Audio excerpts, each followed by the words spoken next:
everyone. Good evening, ladies and gentlemen. I'll call the special council meeting for budget of Tuesday, November 22nd, 2022 to order. We have our agenda has been presented. Administration, are there any additions or deletions to the agenda? Mr. Mayor, members of council, there are no additions or deletions. Council, anything? Seeing none, look for a motion. Councillor Butcher. Yes, to accept the agenda as presented, Your Worship. Thank you. Motion to accept the agenda. All in favor? No opposition, so that's carried. New business 4.1, the 3-year operating plan presentation. Is that yourself? I'll just start us off and then I'll pass it over to Diane. So just to give a quick overview of what we're going through today. So we'll start off going through with the 3-year operating plan presentation. We'll do the 5-year capital plan presentation, and then we'll move into the flagged items, options, and heavier deliberations from there. So Diane's going to kick us off with the 3-year plan here. Your Worship and Council. So our 3-year plan.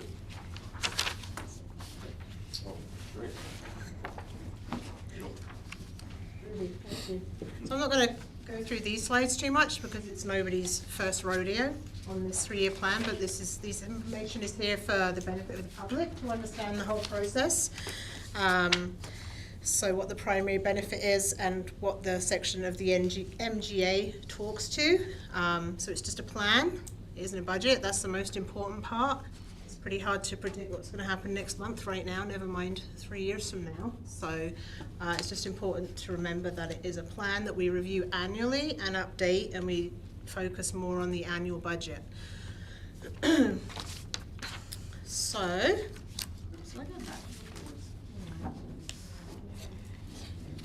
this is basically what happens depending on what year you pass your budget, so in which years you go up to. So depending on if it is passed in 2022, you have to do it up plus 2 years if it's passed like next year. So at this point, I just err on the side of caution, so I just plan it out for the plus 3 years. So just in case, you never know.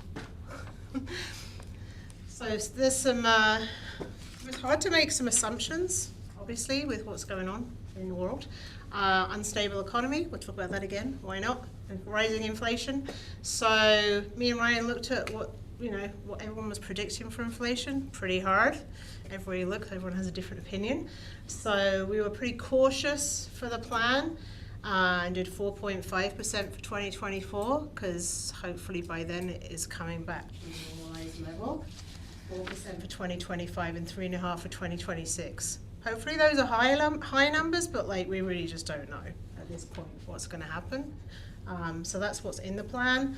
Growth at 2% a year for certain items, such as wages, on top of inflation.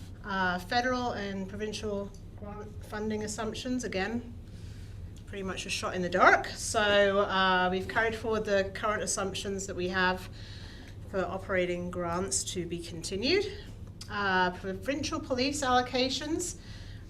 We haven't been informed past the 2024-2025 year, because of course it rolls with the provincial calendar, which goes April through March, right? So that's the only information they've provided this time, so we don't really know what's going to happen after that. So I've assumed that it's going to hopefully stay the same. Utility consumption rates are just increased by inflation at this point. We review that every year anyway to see if they're breaking even. So it's just a plan, like I said, so it's just in there with inflationary increases right now. Some borrowing does get completed in 2025 and 2026 to do with Pembina Place borrowing, finally maturing, but we're pretty sure that we will be borrowing on the flip side, so I haven't really moved borrowing around, and I've just left it in there for now, because we all know that the lift station has to be done by 2026, so I just didn't phase it out and phase a different one in at this point. So Fortis franchise fee, right now we've kept at 10%. Future's unknown with what's going to happen with policing. Again, it's just a plan, so that's in there at the same level as what we've proposed in the 2023 budget. We've continued the current recreational funding from the county, just rising with inflation, which is part of the contract. No major development is anticipated at this time, but hopefully the current developments that we have will be moving forward to more completion. No major changes predicted in service levels right now.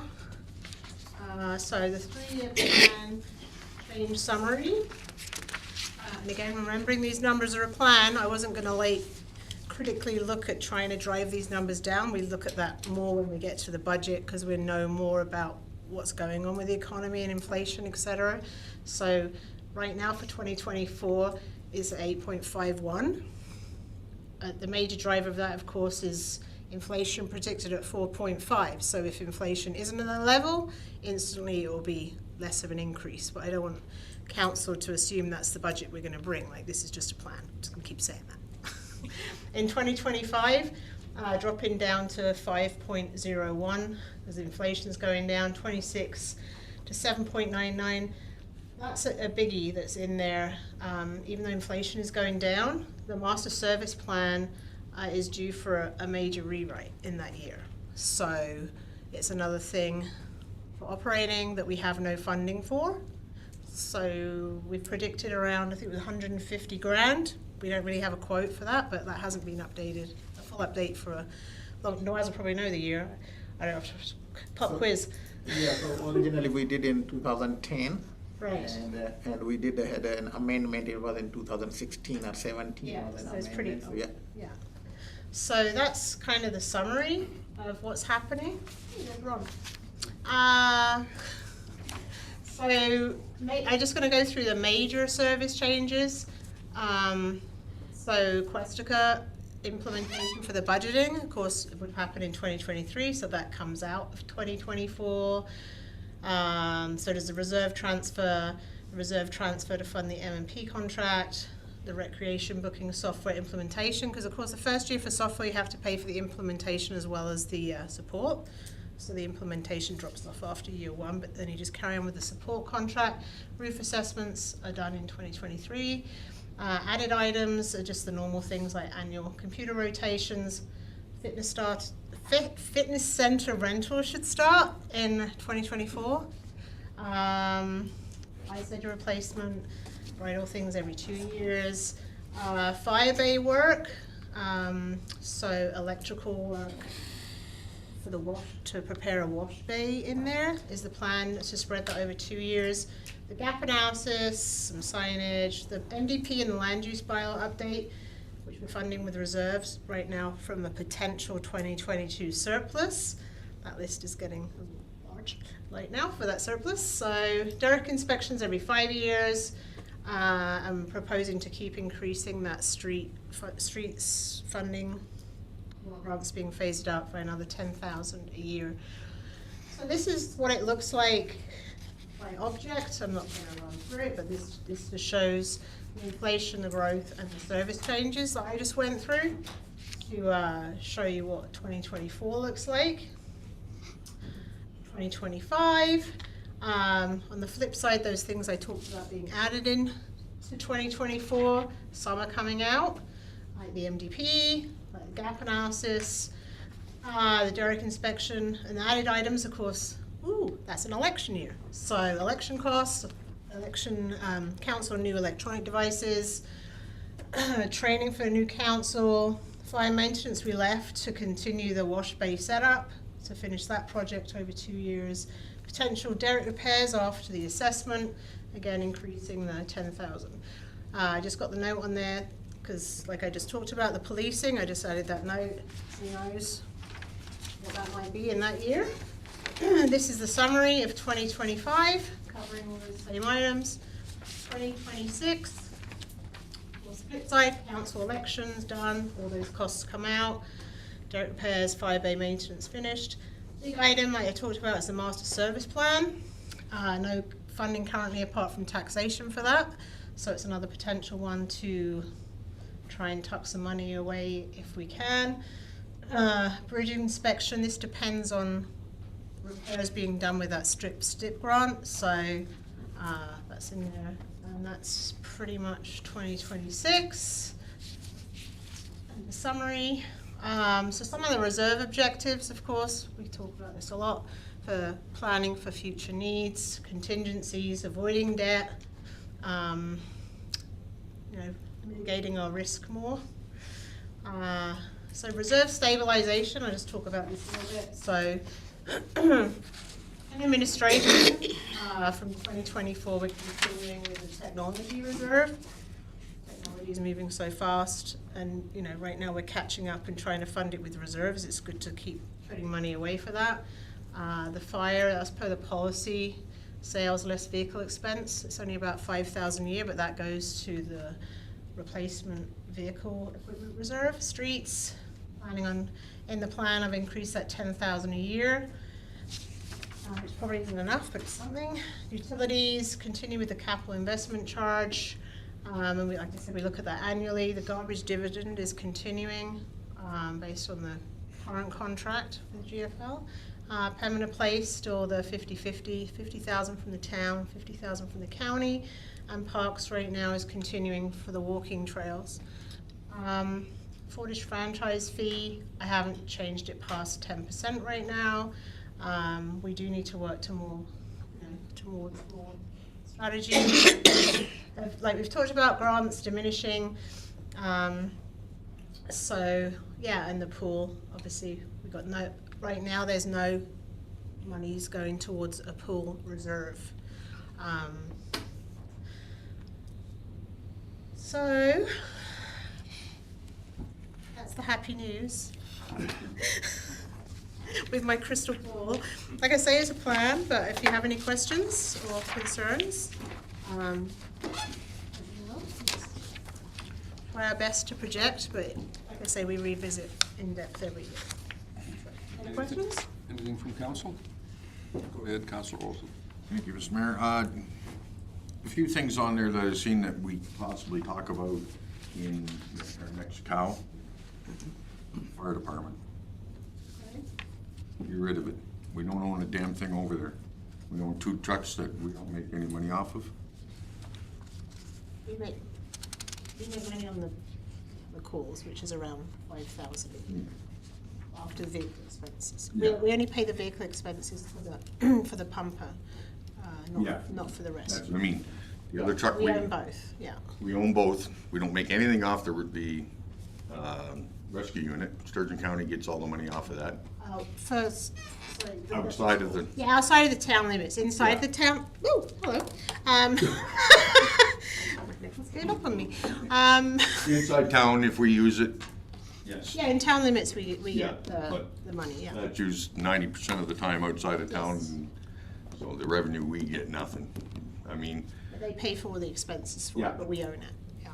I mean, and the other truck, all we own is the truck.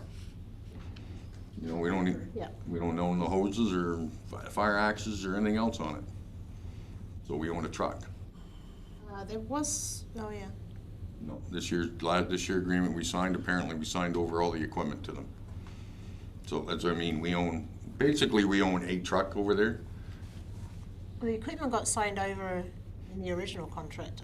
I can look at those contracts, but when the original contract, there was a big list of all the equipment, and they actually paid us some money for that. But that's what I mean, it's an expense. We don't have to put money away to replace that pumper. Let them do it. Then we rent the whole hall to them, instead of 3 bays. Like something that you Yeah, say. that's why I said that can for go to January's cow. Yeah, go down to a cow meeting down the way, so it gives you a chance to take a look and. Well, Contracts and yeah, everything? the cow, and discuss it, because $5,000, whatever we pay for, I don't know what a pump test costs, I know it's not cheap, 1,200. Yeah. to have all that work done. We can put that forward to Got it. one of our regular It's one council. of those things in the long term that if we don't have to worry about. Anything else from Councilor Butcher? This is through to Nawaz, or actually to Garnet Parks, for the walking trails. How many more kilometers of walking trails are we going to need? Actually, I will pass that one to Nawaz.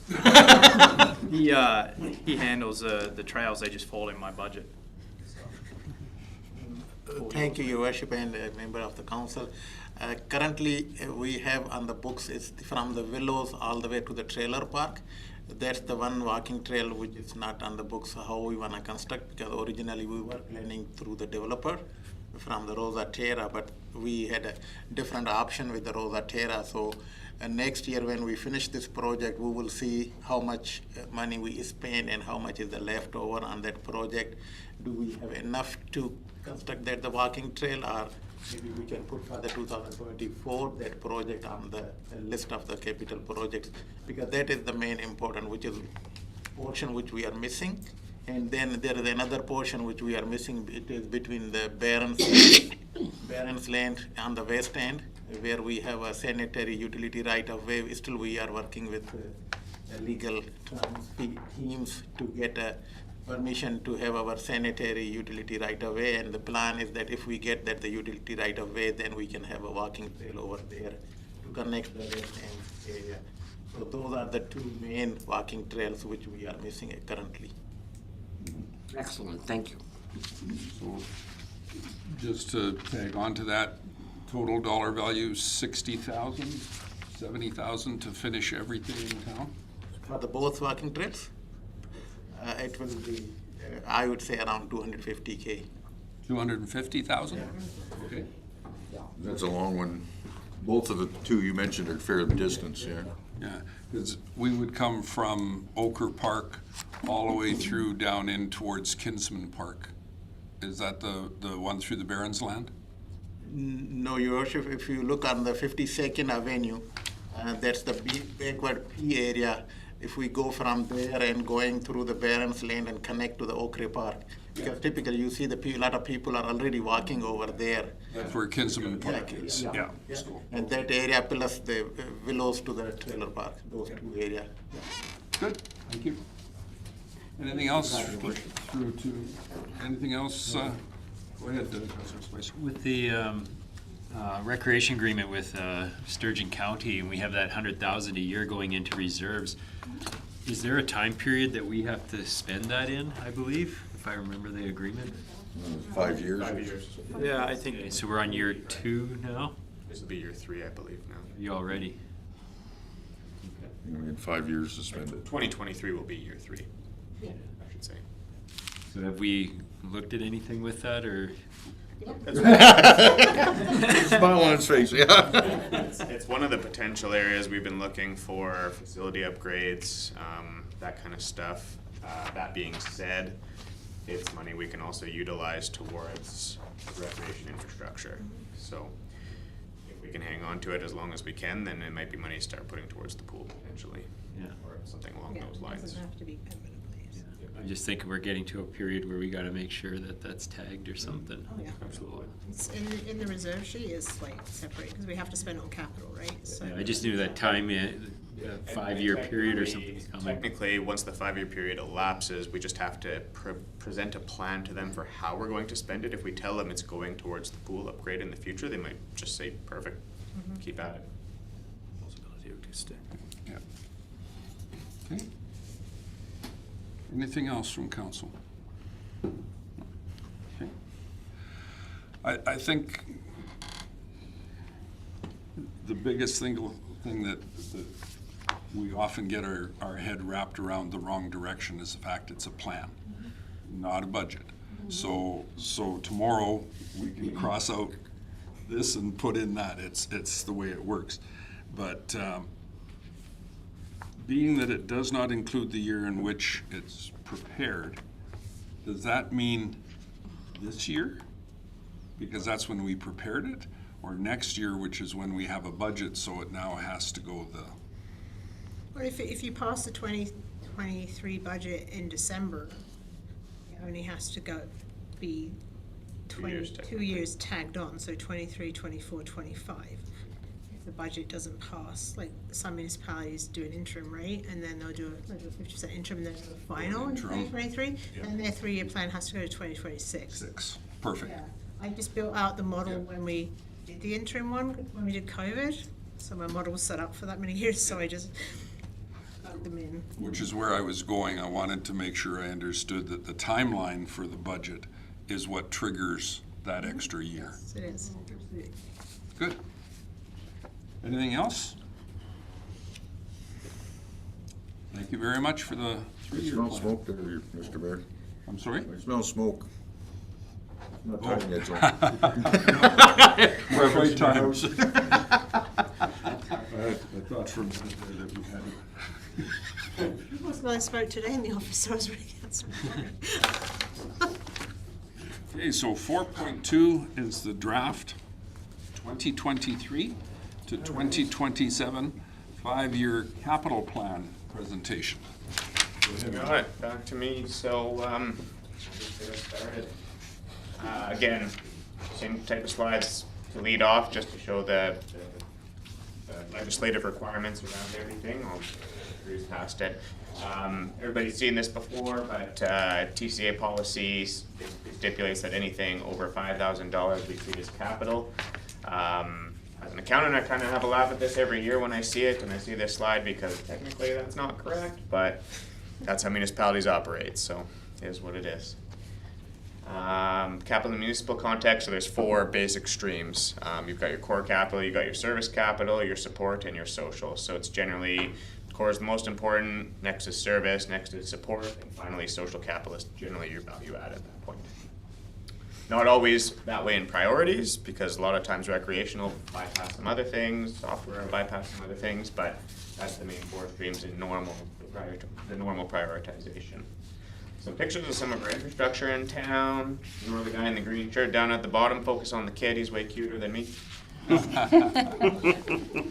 Capital planning input, so again, this is basically the theory behind how we do this, why we do this. Everything that goes into our capital plans goes through the priority and decision matrix, becomes part of the long-term capital plan, and every year makes up the capital budget. Factors for evaluation, again, this is not an exhaustive list, but some of the most important things. Won't go through them all in detail, as everyone knows there's a wide variety of factors we use, but you know, obviously things such as health and safety, legal tends to trump, I guess, operational benefits, etc. Like, always a good thing, but there's generally things that are more important than others. Community expectations, again, everyone always wants more, myself included. I'll be the first to say that as a resident.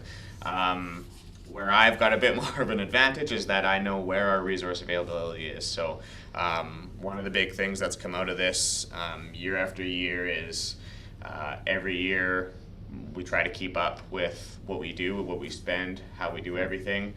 We're slowly going to be digging ourselves further and further down if we don't come up with an asset management plan and strategies to combat that issue.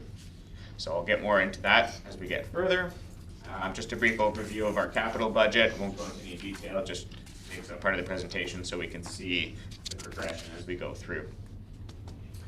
So into the more important stuff for the plan is funding and financing pools. So funding sources generally include development contribution levies, which have to be used for development specific items, to be clear. Grants, reserves, and our operational budget items that transfer over, such as our operating transfer to capital and our utility UCIs, etc. Those make up the funding sources, and then the fallback from there is debt. Debt is, again, not a financing source, it's a funding source which has to be paid for in some way through operating. There's generally no way to fund that through anything other than operating. So, as I mentioned, just the details around it here. I should have switched to this slide before, but if we go the route of using debt, which quite often is a requirement, we have to fund that financing tool. So whether it comes from taxes, utility rates, user fees, etc., we have to find a way to fund it through the operating budget. And then our debt limits are 1.5 times our revenue, or 0.25 times our revenue for the debt servicing capacity. Those numbers we do report on every year through the audit, so provided financially as well. So into our grant continuities. So this is our 2022 items. You can see we left ourselves in a little bit of a bad place with one of them, but the other one we basically used in full. So jumping it forward again, as mentioned, we've basically utilized all of our grants so far in here. I did include the STIP, but as noted, it's to be applied for. It's in no way guaranteed, so that's just a wash going through the reserve continuity at that point. Or the grant continuity, sorry. Into the reserve continuity, so just to give you guys a brief, this is what we had in 2022. Our year end or our closing balances ended up around just under 1.6 million. In this budget this year, we've got all of our inputs and usages, replenishments, all that kind of stuff. Brings us down to about 1.3 million. So I guess the moral of the story at this case is reserves aren't endless. We don't have endless reserves by any means. A big portion of that $1.3 million is, actually, no, I don't think that's included. Never mind, disregard that. But yes, we already took out the development specific stuff. So again, the moral of the story for me to pass on to everyone, viewers, is right now we aren't sustainable in how we are putting away money to fund future capital. So as a result, it means either we find a way to bring new money in or we reduce our capital. So we'll get into that a little bit further here. Capital gap is basically the difference at that point. So our spending list, less our financing, less our debt, finds our capital gap. My personal belief is the capital gap is after the funding sources, not after the debt, but the province has their calculation tool and we just follow that. So we'll get into that a little bit further. All the projects approved annually must be incorporated into the forecast. So as we go through our 10-year plans, et cetera, that all flows into our 5-year plan, and we then have to potentially, and again, this is a big word, potentially fund these and find our gap from that. So some of the assumptions obviously is around grant funding. We don't know where that's going to go. We don't know what's going to happen with it, but we've got an idea of where we're at right now, and we just hope it stays at the same level moving forward once the LGFF comes in, and hopefully the CBCF grant continues. Hopefully I got that acronym right. Town reserves are included as a source of funding. The caveat to that is, yes, they're available, not necessarily available for that set use, but we can always reallocate. So they're included in our funding sources, but may or may not be utilized. They're just shown to show what our capital gap is at that point. The debt capacity is obviously the next one. And then can we fund the 5-year plan? As soon as we are in the red on our 5-year plan and we cannot fund any more using debentures, then we get into a more difficult conversation, which we're not quite there yet, but we will be approaching at some point. The plan is intended to show focus to attainable projects and show the gap in funding, so to give us basically a primer for the discussion that we need to have around asset management and things like that, which I believe at this point we've planned to go more in depth into when we do our council planning or council retreat. And as always, documents reviewed annually and approved by council. So, into the big scary numbers here. You can see we've got our 2023 1.6 million. Again, this is just based off of what we've passed already at this point. All funded. I've just included some of the items in there. Into 2024, we've got a significant increase. The biggest portion around that is the skateboard park and the potential spray park, which I haven't moved in the 10-year plan at this point. The problem we run into with that is, as we've already identified, what we're doing right now, what we're spending money on right now is, there's no other word for it other than unsustainable. We can't continue to spend money the way we're spending money on our capital without having some type of plan to address what we're doing. So while we can fund 2023, 2024 to 2027, you can see we're continuously draining our funding pool down. Our funding pool slowly goes down and down and down, short of the one-off items we can use hopefully to get grant opportunities, cost sharing, things like that for some of our big ticket items that will hopefully be able to track some spending down for. The other one to note is right at the bottom, the number that says taxation. That's our operating transfer to capital, so I can add that into there as well. I forgot to tag that in, but obviously I show we're steadily increasing that number. Hopefully we can continue to do that, but that's our assumption at this point. So to show, basically this is the calculation that we end up with. So our cumulative needs list carries, our cumulative funding carries, and it shows our funding surplus and shortfall. This year, obviously, we've found ways to address that and change the numbers around, which don't really reflect in this because the numbers below, but you can see as we continue on year after year, our debt capacity is what's basically covering off our gap, and our debt capacity is slowly going down to 2.8 million by 2027. Obviously, that's probably not going to be a reality because that then has to get funded through operating, which would be significant increases in our operating. So just to give everyone a picture, basically, is what we're doing now is not working. It's probably not working for every other municipality out there right now as well.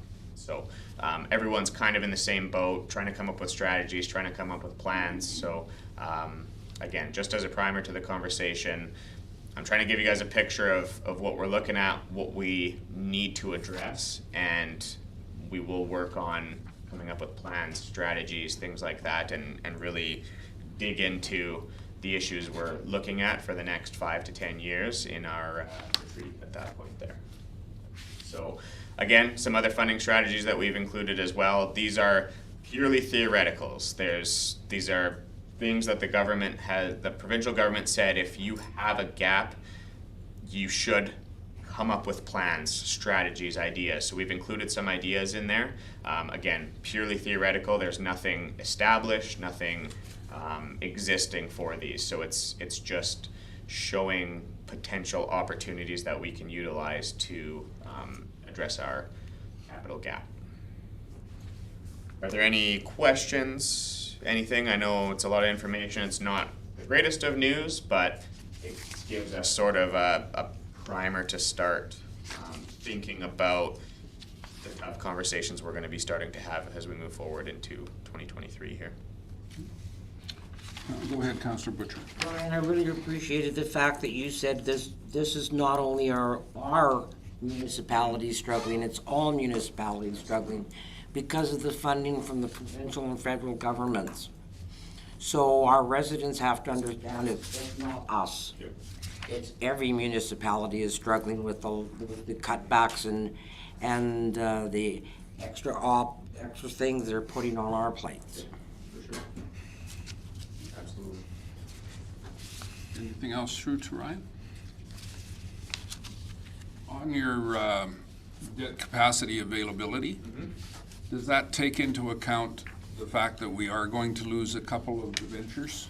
It doesn't, purely because chances of us adding debentures are coming back again as well. So what it does is it doesn't add back for those in our repayments, because I think we end up going backwards on it, but theoretically, yes, our debt capacity would increase by small amounts each year to offset some of the payments that would come through.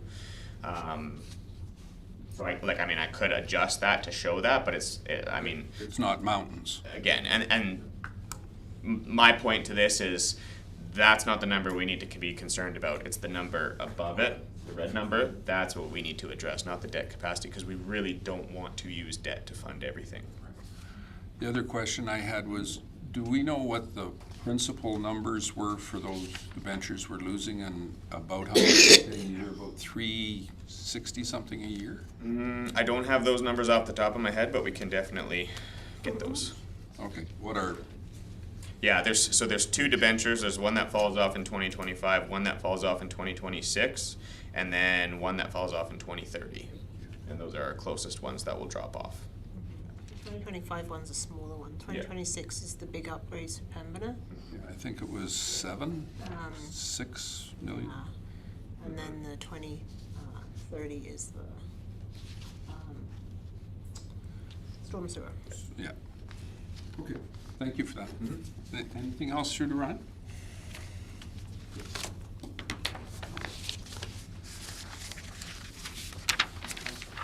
So that takes care of the first couple of items on the agenda. And we're down through to flagged items review.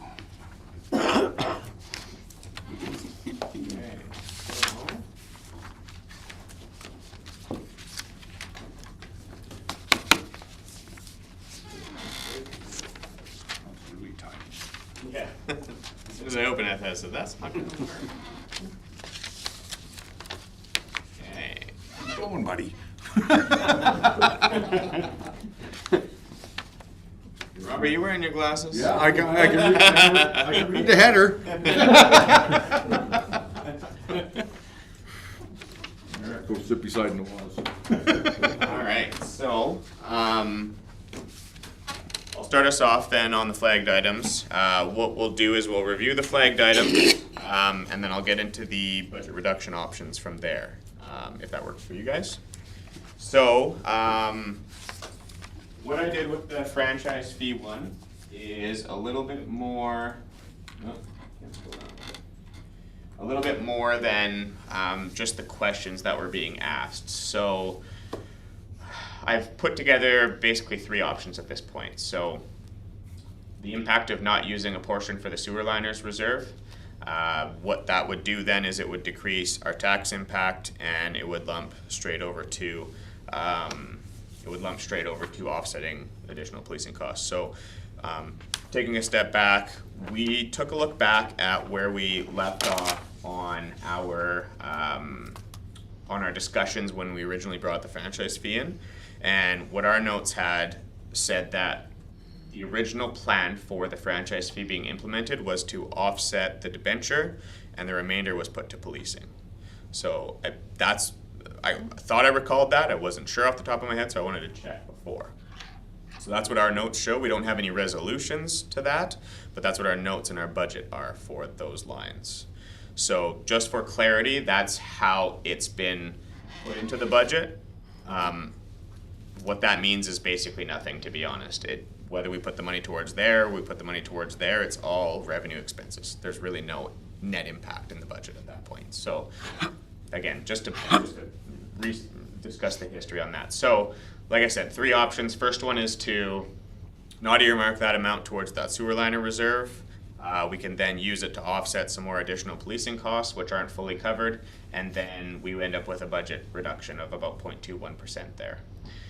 Option two is to not increase the franchise fee at all. What this would do is it would result in a $31,000 reduction in our operating budget, which brings us up basically 1%. So we go up to 8.06% if we don't increase our franchise fee at all. Third option, based on the discussion from what we had talked about, is if we were just to go full bore and say this franchise fee is purely to offset the entirety of our debenture and our policing costs. The total cost of that is just over $266,000. So what that means is if that's the route we want to go and that's the route we want to take, either we increase it to 13.5% to fully offset that in the current year, or we increase it to 12%, and it won't be fully covered in this year, but next year when we have a full year at the 12%, it would cover off that entire $266,000. So based on the current consumptions, again, this might change, but based on the current consumptions, a 12% increase would equate to $532 per month increase. A 13.5% increase would equate to a $6.47 per month increase. The 2% increase to 10 brings it up by $3.78. So just to provide the full clarity of information as to the options that are available, if we wanted to go the route 3, that's what we'd be looking at. But if we don't go with an increase, then it's a straight hit right to the taxes. So we're paying it either through taxes or we're paying it through a franchise fee increase. So I'll open it up to council at this point. Feel free to discuss basically the reason why we recommend a franchise fee increase rather than a tax rate increase. Again, to recap, is it's a more fair way of spreading the load, hitting all of the different areas that don't pay taxes, and Again, it's another one that's based on consumption, so it's something that you technically have control over, even though you have to use power, but I'll open it to you guys from there. Go ahead, Councilor Wilson. Thank you, Mr. Mayor. I'll have to agree to disagree with the history. I couldn't see us, we weren't even talking about the ventures. We were talking about the policing costs that were coming to us. So I can't see how we would put a tax or levy on the power just to say we're gonna put the ventures. So I remember it the opposite of what you guys have found. But anyways, I can't understand if we didn't put, because right now, currently, I think at 8%, we're bringing in enough money to pay our policing fees. Or am I not? Correct or not? We would be offsetting the policing fees, but not barely any towards the debenture at that point there. Correct. So, okay.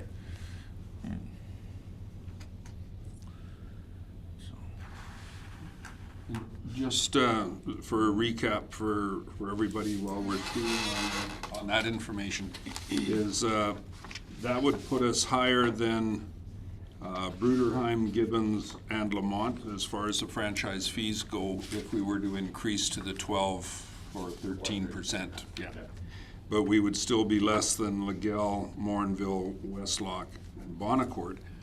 And if I remember a conversation from some time back, the reason there's a franchise fee or the availability of a franchise fee is to allow Fortis, in this case, to utilize access to our ground and our area and everything else for their substantive works, basically. Correct. So it's So- almost like a rental. Exactly. So what normally happens is we build the infrastructure, Fortis buys it from us, and then they would be paying for the use of the land at that point, is what the franchise fee is meant to do. Yes. Anything else from, go, I'm nowhere near looking at 13%. You know, I didn't really want the 2% increase, but to bump it up to 5%? I highly doubt that.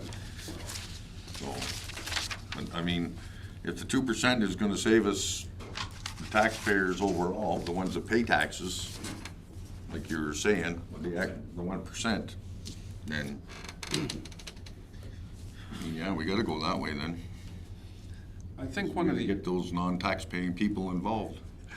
well, I think one of the other, sorry, I didn't, was somebody else? I'm just gonna say I agree with Councilor. I agree with the 10% and to raise it up, yeah, and then I agree with the usage too, so the more they use it, we got more coming in, right, for them, yeah. And I think one of the things to understand too is that those that aren't paying tax and are paying a franchise fee are usually the biggest consumers. They're the ones that, and unfortunately, okay, so it's your hospital and your police and they've got, and the schools, and they're the ones that are, other than our recreational complex, that are turning the switches on more often than not, and they've got bigger furnaces and hot water tanks and all that kind of stuff. So in reality, they're actually paying a little bit more than their share on the franchise side and paying less than their share on the tax side. So we're looking at focusing on the better side of that proposal. Fair and equitable is the words that I used. Well, they use our capital assets heavily too. The buses on our roads, the police cars on our roads, the ambulances and the people coming to our hospitals and everything like that too. They're heavy use of our capital assets as well. Okay. So just to close off my side of it is, by no means do I recommend option 3. We included that for information. I personally don't think that's the way to go because we're gonna need some space to make up money, just purely from what I showed you guys from the capital. We don't want to drain all of our potential revenue opportunities dry in 1 year. We need to have strategic use of that. So that's why we included at 10%, slight increase, offset some of the stuff, but we don't want to jump too far is what our recommendation would be at that point. So I guess the question I have is if we look at the 2% increase and if we're not fully funding policing, we are funding the debenture, but we're not fully funding the policing, why would we then put 8,000 of that money into the sewer reline? It was mostly because, as we presented in the capital, there's a lot of stuff that's coming through that we need to fund some way. It was an idea. We don't necessarily have to do it. If we want to allocate it directly to those two sources, absolutely, that's what we can do, and we can achieve a budget reduction at the same time. It doesn't change the fact that we still need to come up with plans around what we're doing. So we'd be taking a step back from sustainability, but getting back to the point where, as Councillor Olsen has said, this is what we brought it in for in the first place. Maybe in the future we look at turning it into some type of reserve transfer or sustainability plan from there. Well, I think we don't know what's happening with this government, because our premier seems to, well, she's coming in line with having a provincial police force. It has been announced. Yeah, so it's They like, have said they will be going ahead with a provincial police yeah, force. so we don't know what it's gonna cost us when they. Yes, we do. It's gonna be more. We know the province is gonna pay billions, but we don't know what our portion's gonna be. Let's just put it this way, I don't think we have enough room on our Visa cards to Yeah. pay what it's gonna cost us.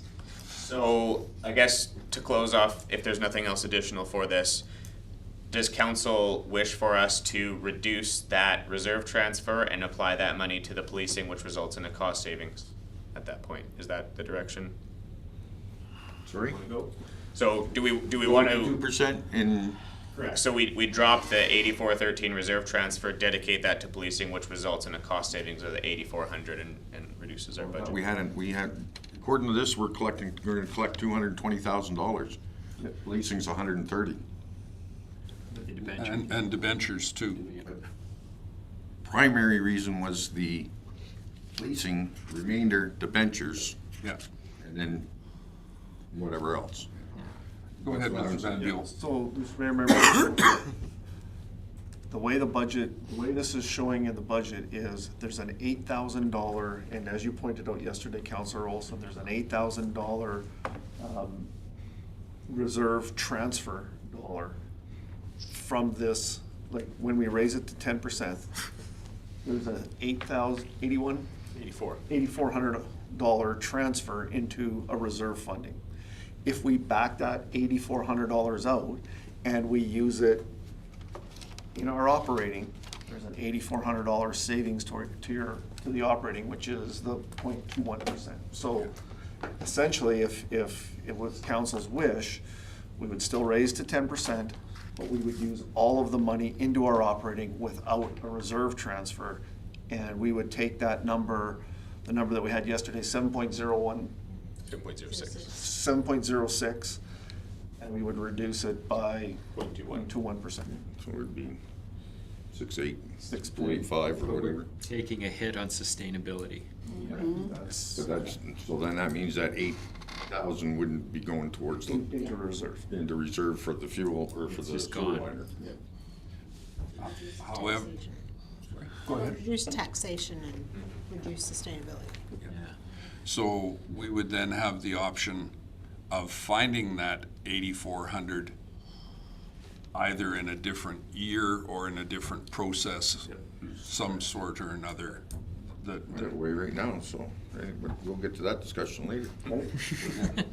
But it's whether or not we do or we don't is what you're asking.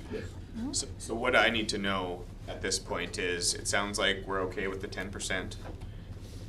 And do I reduce this reserve transfer? Are we getting rid of the reserve transfer to achieve a cost savings is basically what I need to know for editing and question. With what I have in my head, yes. If what I'm saying later on gets approved, then I would say yes. So we can park that $8,400 conversation until we do some of that. I will circle back to it at the end to clear it up for sure. I can forward you all the documentation I found when we brought in. Oh, yeah. But I couldn't see us at the time, and I don't know if Councillor Butcher can remember, and I can't remember if Councillor Williams was there. But when we brought this in, I clearly remember it was for the policing. That's why we did it, was because we were getting hit up next year with the policing costs and. I more than can, I for can the forward you previous the year. information. Well, that's fine. Like I said, we agree to disagree. That's. I just had a Councilor quick Monick? question for Ryan or Diane. I was just wondering, so if we don't allocate it now and do it right here, it's coming back anyway, right? And, you know, so either way, we're, Correct. yeah. They're getting a consensus. Yeah. Okay. Yeah, because what we do right now, if, I mean, you can vote in this meeting if you want, like, because if we get done the budget in this meeting, in the December 1st meeting, we could pass the budget. That's a possibility, depending on how we go. So if you want it to go like that, you can vote on it and we'll change it in the budget that will come back on December 1st. That's up to council, but if you want to continue to digest that, to talk about on December 1st, and those are the options. Yeah, we'll circle back to it at the Yeah. end, and I'll just make sure what the plan is, I can then roll into the budget, and we can present on that on December 1st then at that point. Okay, so, on to the next one. This one was brought up again by Councilor Olson. So this was actually included in our budget reduction options. However, administration cannot recommend this on your behalf. So I'm glad that you brought it up, Councilor Olson. So COLA down to 0 would be $6,657 cost savings, which again, funnily enough, is 0.21%. Only enough, only 2,000 short to get, it was just 8,000. So I will touch base on that further when we get into the budget reduction options. So just for your information, that's the answer for it off the top here. Provide the length of the streets and sidewalks for capital projects for the past 5 years. So I believe Noel's passed out the maps to everyone. For the statistics, I'll just pull them up on the screen here.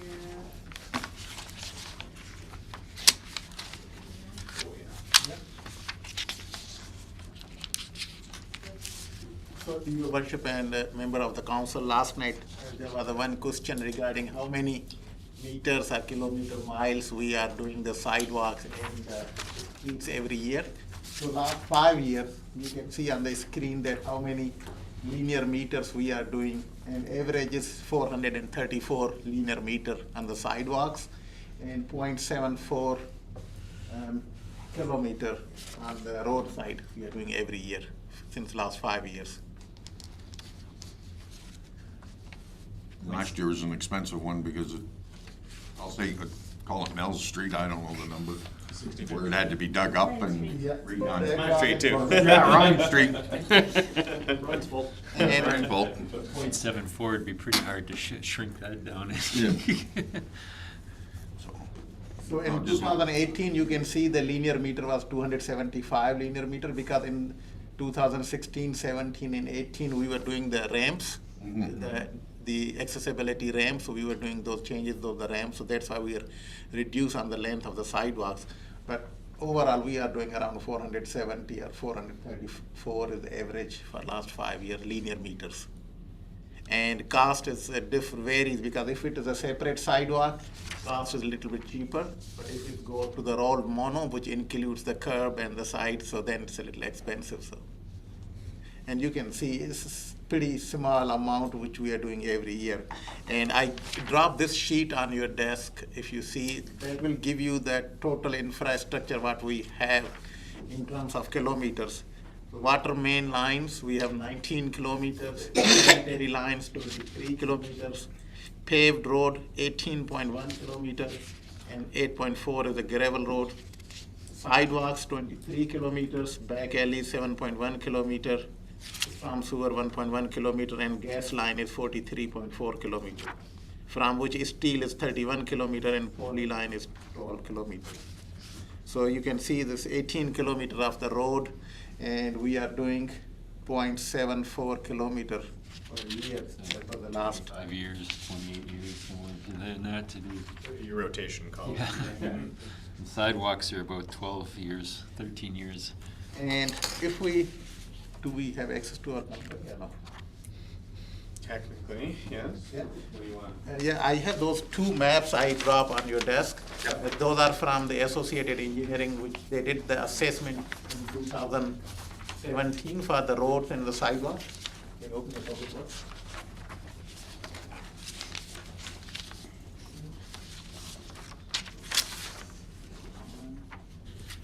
Just assuming red's bad? Yeah, severity, this little, Yeah, but severity 1 to 5, it depends how they, you know. red is Yeah, 5. red's usually bad, but, Yeah. well, no, I'm looking at like Ryan's Street here. Yeah. It's already a severity number 3 and it's just been redone last year. What'd you do, Ryan? With parts of it, the parts that didn't get fixed? Or all of Basically, it? it's showing the whole thing. Oh, no, that's the road. Yeah, the 20 sidewalk that is was- the one that's red. That's the road. I'm looking right here at the road. That's a 2016 map. Yeah, this is when they did the original street Oh, assessment. okay. Yeah. and So your worship, categorized this it. is the map you can see from 2016 and 17. Oh, yeah. So now you can see those the lines where you see the rating on this side here. So you see the red and then go all the way up to the yellow and light green and then green is good. So you can see some of the areas which you see the red or the yellow, those are already replaced, those sidewalks. We know both. Yeah. So I just want to give you some, the visual that you can see where we are at the roads and the sidewalk. So this is the sidewalk, and this is based on the 2016 assessment. And now we are in 2023 almost. And a lot of changes have been done. And what we have done so far in last 5 years, and those are the two different type of the maps I drop on your desk, which will give you the which road has been paved in every year, so, and the sidewalk. And I can show you another sheet on this one, which shows the road. So those are the section of the road based on the assessment in 2016. So which roads needs to be done. And all those which show the red and the yellow, except one location, those are all done. And now we are working on the light green stuff as we speak. And then we will do another assessment because it's getting to the 10-year plan in 2026 and do another assessment and see where the conditions are.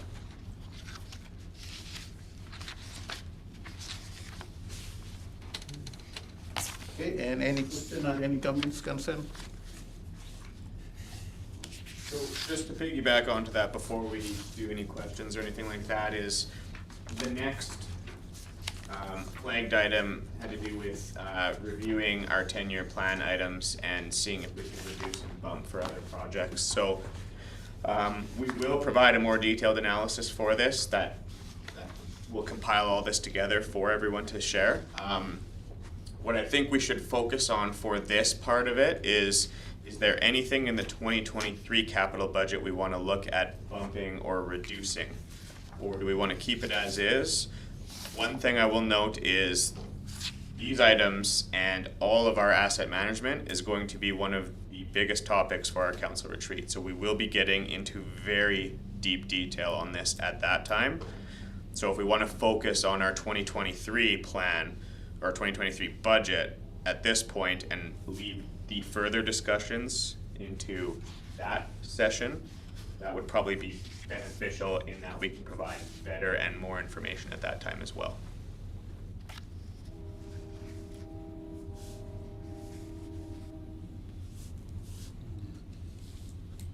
Just give me 1 second, please. Sure.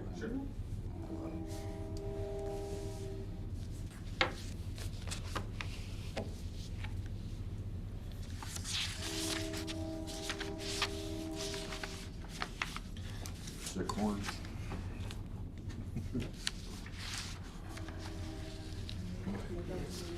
Go ahead again, sorry, Ryan, I was trying to coordinate the two Oh, documents. sure.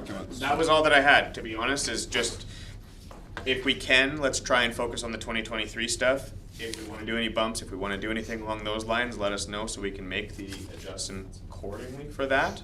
And then some of that more forward-looking stuff will be, like I say, huge topics for us at our retreats, at our workshops, and we can provide a lot more detailed information for a much better discussion at that time as well. Anything from council? I just want to say I'm still concerned with moving forward with 4 overlay projects. Looking at 3 rather than 4. I've just plotted them all out on your map, and I understand things change from one year to the next and what have you, but one of them is $97,000, and hedging your bets, I don't know whether it's better to take the lowest one. It might be in the worst shape versus the most expensive one. You get tagged with a higher interest rate moving forward. Maybe you get less money for less work with higher interest or inflation. But looking at the criteria we were given in the work case, it was talking about 150,000, and all of a sudden we've migrated up to 220,000. It's still 70 or 80,000 that perhaps maybe we could keep in reserves or help to fund something else. Yeah, it would stay in the grant funding at that point, which we would then use for future use instead. So, as you mentioned, the only thing with that is inflationary increases is sunk cost at this point. So the money we would spend today is going to be more next year with more future inflation. So not saying that to dissuade, just if we remove a road that cost $35,000 this year, it might cost $45,000 next year to do. Yeah, that's what I'm saying. Yep. That penalty, however, if we remove it off of the lowest costing road this year, Yep. that penalty would be less Correct. next year than if we took it off of our most expensive project this year, which would give us a higher penalty the next year, so. But I'm just concerned with 4 projects, that's all, based on the dollar value. Mr. Van Buell? Yeah, so Mr. Mayor, members of council, I think, Mr. Mayor, you're correct that, you know, it's like gamble, like, what are you doing? Like, do you want to take that gamble that inflation is at 2% or 8%, right? I think the other part of that discussion that I think is worth council considering is, and I've been reading some stuff lately from industry, from the construction industry, where they're going, there's companies not even bidding on certain projects because they can't, you know, they don't have a good tie-in into what their actual costs are. So rather than taking the gamble and them losing money on projects, literally losing money on projects because of their bid costs, they're not doing it. And so one of the questions is, what's that gonna do to the market? I mean, is there gonna be, are we into that, you know, outside of inflation, are we starting to think about that market correction, if you wanna use that term? Flip a coin, right? We have really smart people in this room, not the least of which are the 7 sitting there, and we could talk about that forever and probably not come to a consensus on what that's gonna happen. But it's worth the thought to say, you know, is there a market correction coming? And, you know, as you said, do you keep a couple projects, you know, you keep your powder dry, so to speak, right? And leave your money in the bank if you're going to, well, in this case, we don't get it in our bank. Leave the money in the province's bank. But, you know, you keep your money available to you for further down the road when there may be a market correction. That's a discussion that I think is worth having by council, but I don't think you're gonna get any expert who's gonna give you a definitive, you know, there's a market correction coming in 23 or 24. That's a straight correction. Could get worse too, right? Exactly.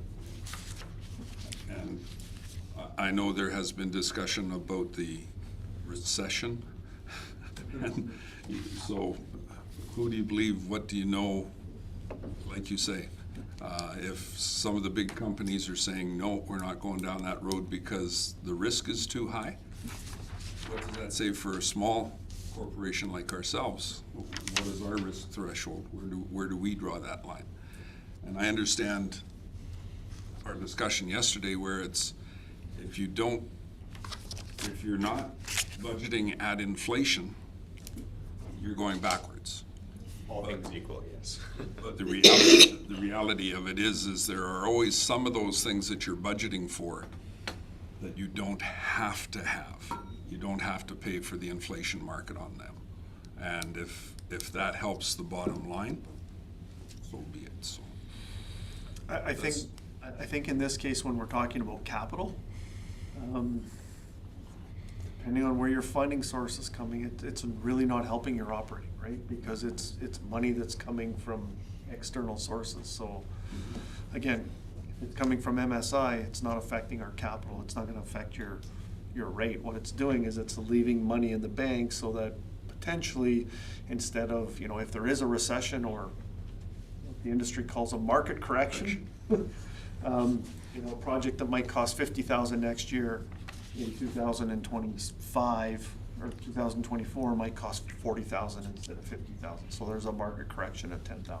And we did see that back in 15, 16, right? There was a market correction on some of those. And it wasn't on major projects, it was on those small to mid projects, right? Is where you saw that market correction. okay, that's my comment. Anything else? Okay. So I guess the question at this point then is there anything on this capital budget at this point that we want to look at reducing or eliminating for approval? I can make this a little bit bigger, hopefully. Hopefully that's big enough for you, Council. Well, as you were stating earlier during your presentation, we got two of them that are grant dependent over at Pembina Place. So, and by looking at this, there's no money coming out of our coffers for those two projects whatsoever. No. Unless we refund them, which is highly unlikely. Yeah. Now, would there be, normally the grants are, 75, 25, 50, 50, whatever, so we're not anticipating anything like that? Well, not with CFEP. I think CFEP funds 50-50. Does it 50-50? Okay, so then we'd potentially have some risk in that one there, which we'd have to refund. But like I say, that would be a decision at that point because that would change our funding structure, and we'd obviously come for an amendment at that point to reevaluate the project. But just to throw that out, the town itself isn't able to apply for CFEP. It has to be. Not for profit. Yeah. So what happened a number of years ago was that the Lions Club applied for funding for walking trails. And they committed $25,000 of in-kind work to the project, and it was identified on the project sheet as to what they were going to do, flag trucks or shovel dirt or whatever it was that they were going to do in kind. As a result of that, $25,000 came to the town so that all of the Bobcat work and everything that went into it became a wash because it wasn't $25,000 that the figure skaters or the hockey had to come up with. It was the in-kind portion that made it worthwhile. So the other thing too with that as well is Ben had pulled up the funding in there, and the in-kind matching stuff can be cash, donated labor, etc. So at that time, if we had a portion, we could also go out to industry as well and ask for some sponsorship towards the other half of whatever project we decide to go ahead on as well. So there's lots of options at that point, but obviously it would come back for an amendment and rediscussion at that point as well. So you're hoping they apply for both projects? We're in, sorry, Councillor Olson, we're into talks with them. Their intake's January, and they've got a couple of intakes during the year, but until we get Chris Kringle out of the way, we don't dedicate too much time to it just at the moment, but that's the thought process, is hopefully we can get a couple of the community groups on board and get it through. So the 4th of December, you're having a meeting with leftover hot dogs and Something along those lines. Never any leftover hot dog. Nope. Let's put it this way, I'll be knocking on Alfred's door every day Yeah. until he answers the door. We'll make it happen. We know where he works, we can meet him at the gate. That's true too. Oh, they've already expressed interest in it, so they've already pretty much said that they're willing to go, so. And a partnership with them for potential matching as well is not off the table too. So there's a lot of opportunities there that we would obviously bring back and discuss and plan for at that point in time. More specifically, what I am looking for on this is those are easy to wash away on that conversation, but is there something at this point in time for our 2023 budget in more the sidewalks overlays? Are we looking to reduce anything out of that one? Is there something we want to eliminate to set aside grant money for next year at that point? Go ahead, Councillor Olson. Thank you, Mr. Mayor. The only other ones that I'm sort of concerned, not really concerned about, but I think that maybe possibly even put off would be the walking trail and what was the other one? Yeah, it was the walking trail. You know, it's 55,000. It's out of reserves, but it, you know, and maybe even cut the $5,000 out of reserve for the sidewalks because MSI and the building gas tax, whatever you want to call it, is funding. CF, whatever it's down. Yeah. You know, is covering a majority of the cost, you know, so, I mean, that's, because I don't think if, like I said, we can get you money if, you know, but. Anybody else have any comments with regards to? Your worship. Go ahead. Yeah, if one street is cut out, there'd be grant money to cover that 5,000, so it wouldn't have to come from reserves. Mm-hmm. And these are estimates too, right? So. You never know when you go. Right now, this is you saw from the grants. It's taken it down to 0, right? Yeah. We understand the experience, right? When they start digging and find something, and then we have to come back to council and be like, the street is costing more. So at that point, there is no backup right now because this is using all the grant funding. So there's that consideration too. Like if you say, Your Worship, to take, I mean, Les has to say what the condition of the street is though, because you don't want to take one off that does need doing. But there's no leeway on these estimates No. right now. Right? Well, and the bridge replacement's a primary example of that because one of the highlights on the business case is that they're going to remove certain parts and inspect what's underneath there. So there could be a bigger bang for our buck on the bridge replacement. But according to what we've got, this is what we're looking at spending. So, you know, And, if we get a grant. Mr. Mayor, members of council, STIP grants are very specific. Once you put in your cost estimate, That's it. you can't go back. Right? It doesn't matter what they find. You're basically on the hook for the rest of that. Yeah. So although we have some information that's been given to us, it's the best we've got. Halfway through, we might find that, It's going to be the first time. yeah. That's a prime example of a project where, what are we estimating at, 460,000? 440. 448. Yeah, 448. That thing comes in at 525. We're on the hook for 25% of the whatever, plus all of the additional. The overage. Right? They're not gonna come back and fund 75% of the overage, so. Anybody else have anything they'd like to say on the capital? Go ahead. There's the other big number on there. The pump jack and electronics sign, 130,000. Mm-hmm. Like, I think it's a great idea. I think it'd be great to have a focal point. I'm just a little concerned about that dollar amount at this time.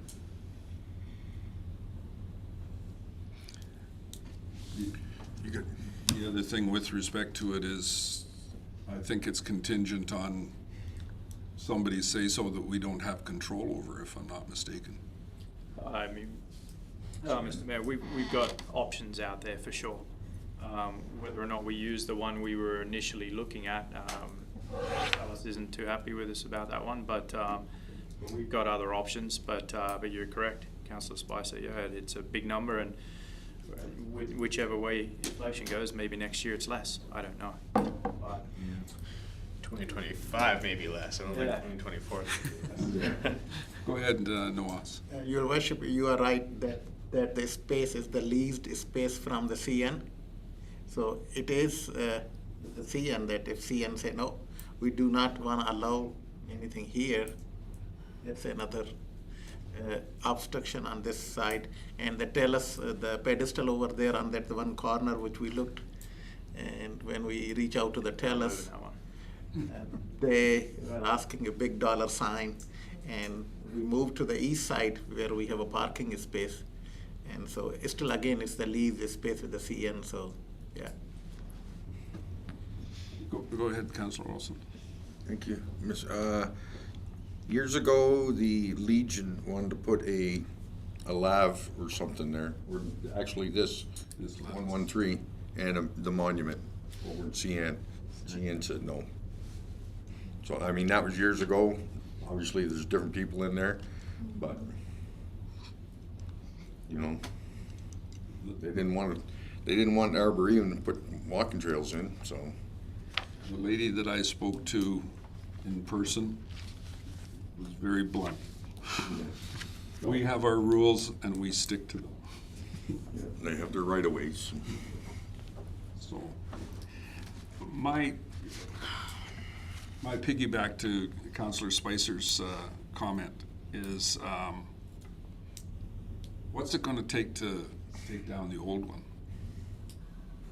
if we don't have a new one? sorry, which one was the one on the little pull out there? Yeah. If we can't fix it, it just sits there. Oh, we literally. It's an we literally eyesore, just cut it and if it's a we needed fester to. point. It won't take much at all, really. Backhoe. The 9-inch grinders down so you can front Probably cost more disposal. Could we back up quickly and the brakes fail? Is that what you're saying? Yeah, it won't take a whole lot. I mean, you just got to bring it down in parts, really, at the end of the day. So it's just steel construction. I don't know what the rest of council feels, but I think it's one of those pimple type things with the longer it stays inoperable, the longer it looks like it needs a coat of paint, the longer that it doesn't spark and crackle and we can't put a snowman up there at Christmas time, the harder it is for us to tell people that we're trying. It just doesn't look like it. So I can see it coming down and then trying to maybe postpone and build towards doing it. But to drop 130,000 right now, I'd have a 130. Yeah. Go ahead. Administration could work on Councillor Melnick's suggestion yesterday of looking for sponsorship or looking at what that would look like and try and fund it through something that's not reserves, maybe if it was postponed. Even if you get half. Look for Yeah. Even if you get half or whatever quarter. sponsorship concepts around wherever it may be. Because we all know it takes CN a year to give approval anyway. Well, So we can always eliminate it from the budget and bring it back as an amendment next year once we've First got time. some more information too, so that's always a possibility as well. The reserve money doesn't go anywhere. Spend it, stays in our accounts. Stays there. Yeah, I like that idea too. That's kind of what I was getting at with the overlays and the sidewalks and what have you is, I honestly think we need to have a bit of a cushion that we don't necessarily have right now. I don't think we've created a big enough softy when we land. I mean, that would become part of the process where we get our quotes back and we've approved a dollar amount. We didn't approve, technically we approved these were to happen, but at these dollars, if they don't come in at those dollars, we automatically have to cut something out at that point. Councillor Olson, go ahead. Thank you, Mr. Mayor. The only ones really that are going to affect directly this year's tax dollars would be the 80,000 That's it. for the street overlays. Because the reallocation of the 240 for the Pembina Place sewer fix, that's just a reallocation of money that we've been sitting on for a year, so. Yeah. But everything else is either grants or replenishing reserves of some sort, or partial reserves.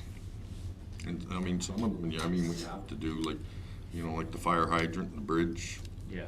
you know, there are stuff that we have to do, Definitely. so.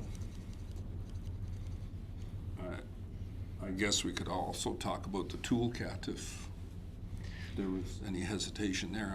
I understand the purpose of it and what a good job it would do and how it links your two departments equipment-wise.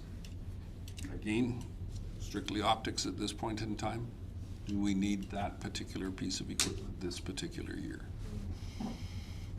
I mean, it's MSI. It's not like it's money that Projects. lose. Yeah, if I can say something, you're not going to hurt my feelings if you don't go for it. At the end of the day, don't be scared to hurt my feelings, because I can handle it. But at the end of the day, we put this out there because we're looking for efficiencies. We're looking for things that can help our workers out and also take some stress off them. So when they're over at the Arboretum, they might spend half a day digging a tree. With a toolcat, they'll do it in 20 minutes. So there's, you know, we can't just look at the money up front. We look on the return on investment in our workers as well. Less WCB claims, less injuries, and I'm not trying to talk you into it. I'm just putting it out there. But I mean, I am trying to talk you into it. But really, at the end of the day, you're not going to hurt my feelings. There are some projects on there that seem to be low-hanging fruit, but by all means, that's your job and your call, and we'll move around what we have to. So. Councilor I Miller. just got a comment. I think it's 2 in 1, right? So, you know, you're saving fuel on a vehicle at, you know, an 8-cylinder that's burning way more fuel. Yep. And you're also using it as your skid steer, right? Yep. So, Doesn't again, have a catalytic converter. that's a good call. Skid steer is getting to the end of it. You can use it as either or. I think it's a great idea, and over time it'll save us money, and Yeah, so it has the ability to move one vehicle out. It has the ability to combine a couple of vehicles, and obviously reduce some maintenance fees. So you're doing 2 vehicles maintenance, you know, insurance. Skid steer's end of life too. It's It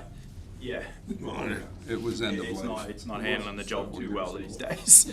So, It hasn't got the high volume pump to run the stuff in. it's not a high flow, no. We want to sell it. It's probably Timex and it's not a wash. Yeah. We're going to sell it to someone who sees it as not its end of life. A farmer would love that piece of equipment. I was just gonna say that. Just not me. I think that, Somebody on an acreage might like that. but I think that conversation is the important part. You know, it's an item on the budget. There isn't anything that is off limits as far as the conversational process goes, and that's why it's important. Yeah, it'll hold 2 people, but our trucks hold 4. So you make the other argument, yeah, it'll dig a hole in 20 minutes instead of 2 hours, yes. But those are the important things to know when you're making those discussions, having those discussions and stuff, so. 6 in the boxer. And the nice thing is, H&S doesn't allow that. the nice thing is when the garage door goes up, it fits in. You got it. Close the door and it's safe for the You don't night. have to worry about it. I think we should talk about the server. Yeah, I'm going to say hands off the server switch. I'll protect you there. You Keep that one. Go ahead, Councilor Butcher. Right now, I think we have to look hard at a lot of the stuff. And I am kind of in line with Councillor Olson saying the walking trails. Because we've got to cut this down a bit. It's not gonna be easy, but we've gotta make some tough choices here. And we can say, like, even looking at the pump jack and electronic sign as well. We might just have to take the sign down and wait for a better time. You know, because we have got to, according to what we've been given by an administration, it's gonna be a tough uphill run for the next few years. Yeah, good. Go ahead, Yeah, sorry, Mr. Mayor.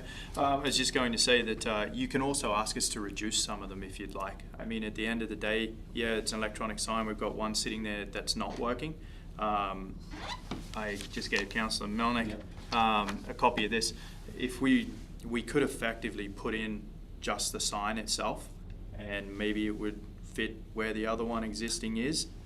It's a stopgap, but if it's in place, then we can, in the future, if we feel like doing the full project, there's nothing stopping us from picking that up and relocating it. So, 50,000 for just the screens, that's a significant reduction, but again, it's up to yourselves. So I just wanted to put it out there that, there's a million ways to skin a cat, and we'll try every single way we can. Councillor Olson? Yeah, thank you. As far as, if we're gonna go with, like you were saying, Garnet, just with the new sign, we may as well put it where we want it. Yeah. Instead of, I agree with that. so. You're saying it's roughly 50 for the new sign? For the screens themselves, it's 50K. So, So we're looking at a 10 foot by 7 foot, if I remember correctly, screen, and it's significant. Yeah. so we can watch our, like, Yeah, you could cup in the put park. hockey on over there if you wanted. Exactly. 10-foot screen. In the park, they could have it there in the operation. Good question, right quick. Go ahead. Mine would be for Nawaz. Just since we're talking about things, maybe I'll hit him this time. I was just thinking the sand and gravel storage shed there. You said the old one's, is it down, like it's done? Yeah, it's gone. Yes, Your Worship and member of council. Yeah, the old shed was almost 30 years old, and it was almost falling apart. So because we are parking our vehicles on the other side of the fence, so it was falling apart, and we were thinking that any windy day, it will damage any other vehicle, so that's why we just tore it down. Well, one other suggestion that I was just thinking, you said talking about putting blocks down, right? Like, concrete blocks. So what about, those big tents, those white tents or whatever, the storage tents? I've seen them, we had them at work and that. So what about something like that? We could probably knock it down from, 20 to 10 maybe, and, Sprung structure. Yeah. I'm just a suggestion, I was just wondering, right? Yeah, sure, we can, this is all what we propose in our budget with the business case, put all the details, why you were thinking that this is the way we wanna move forward. But yeah, if there are some suggestion, we can go back and see what other options are if we reduce the cost. Wondering, downfalls and the pros and cons, and they seem pretty sturdy. We got a few, and Yeah, the problem will be because we wanna use our backhoe to fill up our trucks. We need enough room that the backhoe can go inside and push and take the bucket out, that's the main. Yeah, backstop. You still need the concrete. Still, you need the concrete blocks, and then on the top, you can either put a tarp or tin or something, but you need some room to push, and when we bring more sand, we have to dump and push inside. I was just thinking, just because of the price of lumber and the tent, I was just wondering, yeah. Go ahead, Councillor Olson. Sir, were you looking at like going 6-8 feet with those Lego blocks? We are putting almost two set of the blocks. Those are the big blocks. Yeah, the big concrete Lego blocks, yeah. That's what a lot of places do. They build the walls with Lego blocks, then they put your sprung structure in. On top of it. Attach it to the blocks, yeah, so you You can can go 6 or 8 feet higher, or go 3 or 4 high with those Solid Lego blocks, blocks. more height, and then you get your cover at the same time. Okay. Anything else on capital through to administration? I think we should talk Go about ahead. Only one comment I wanna make on a program, because those the 4 streets which we picked, those are very crucial, and I can give you some of the examples. One street is in front of the Seminar Place, that's the 53rd Street, and you notice that there are so much patches, putting so many potholes. And other street is the 53rd Avenue on the north side, where there are 1 or 2 manholes. You see that those are almost raised, so we have to do some repairs. If we are not paving those ones, then we need to spend some money to do the patchwork. So those street overlays are very crucial for this. If we want to do some reduction, maybe we can revise some cost on the sidewalk replacement, but for the street overlays, we want to keep those. Those 4 streets are very important to be a candidate for the next year. Just my comment. I can't remember 46th Ave. It's been a while since I've been on that. That's on the south side, the 46th Avenue, yeah. It's Well, really rough. The one closest to the east side of town has broken up badly over the last year and a half. Yeah. It was where we had all of the flooding. 46th Street. Actually, or whatever. probably should have been part of the disaster funding that we applied for, because that road was badly affected by the overland flooding that we had. So would have been nice to get grant money for that, but anyway. 46th Street is the, or sorry, 46th Ave is the one that we would be taking from taxation, 80,000 from taxation, right? That's the biggest one. Yeah. That's 97,000. And that's what I say, my concern would be that if we got hit with more inflation next year, we would get a bigger penalty on taking the most expensive project versus the cheaper one, but who knows? But just my comments, so. Okay. Anything new off of capital for administration? Again, I'll circle back to this one towards the end just to get some instruction on how we want to move things for the December 1st meeting as well. 7:30 right now, real quick. Can I get through the last couple items? We take a break before we get to the reduction options? Okay. Please. So I'll hammer them through. These next ones are fair. Because I know we were almost at the end of that list. So the next question in there, asked by Mayor McRae, can some conferences, training for council or staff be online instead of in person? And obviously we looked at all the areas at the same time as well. So we did look into the options around that. Most of the training that we've done so far, we've tried to do as much of it online as possible. The goal around that is not only to save us money in mileage and subsistence, but actually it helps us to increase our efficiency as well, not spending the time doing the travel. So the vast majority of the online training that's available is online. Conferences is another different discussion, so Ken wanted to add some comments on that. Yeah, Mr. Mayor, I'm not gonna be popular for this one, but I've done a couple conferences online, and I'll never do another one. Yeah. Save your money, quite frankly. Training online, I know a lot of our staff are doing, like our OH&S training is online, it works fine when it's pure training. Conferences, again, I know I'm not gonna be popular for this, but you lose the effect of, quite frankly, most of what you go for a conference to do is to learn from your peers. And it's tough to learn from your peers when you're in a room not with your peers. And like I said, I know I'm not gonna be popular for that. You know, one of the things we are doing in our actual training, and sorry, conferences are probably 10% training and 90% networking and understanding what's happening in your field, is the best way to put it. But our training, I think, I would say probably, I've been here, 70% of our true training has been online, whether it be our OH&S, whether it be webinars through Bloom, whether it be emergency management, all that kind of stuff. We've been, that transition for training, I think, has happened. If I was to look into my crystal ball, I think what you're gonna see is, as we move past COVID, you're gonna see less opportunity or less availability of conferences being online. It's that training sessions that are gonna be online, right? You might see your pre-conference institutes where you have that session, so your pre-conference might be the day before, and then you travel at night, for a conference. I think those things, and I think you can still do those things. Again, it saves you another night, it saves you a whole bunch of other things. So training, absolutely, and we've done that. I think we've made that transition in our organization for training wherever we can online. Good. Yeah. You're not unpopular. It's only a question. Yeah. Go ahead, Councillor Butcher. When it comes to conferences, I think we have to talk about FCM. Do we get our dollar value out of FCM? The last one I was at, I thought was excellent. I don't know, Councillor Melick and Councillor Williams were there, but for myself, it was great.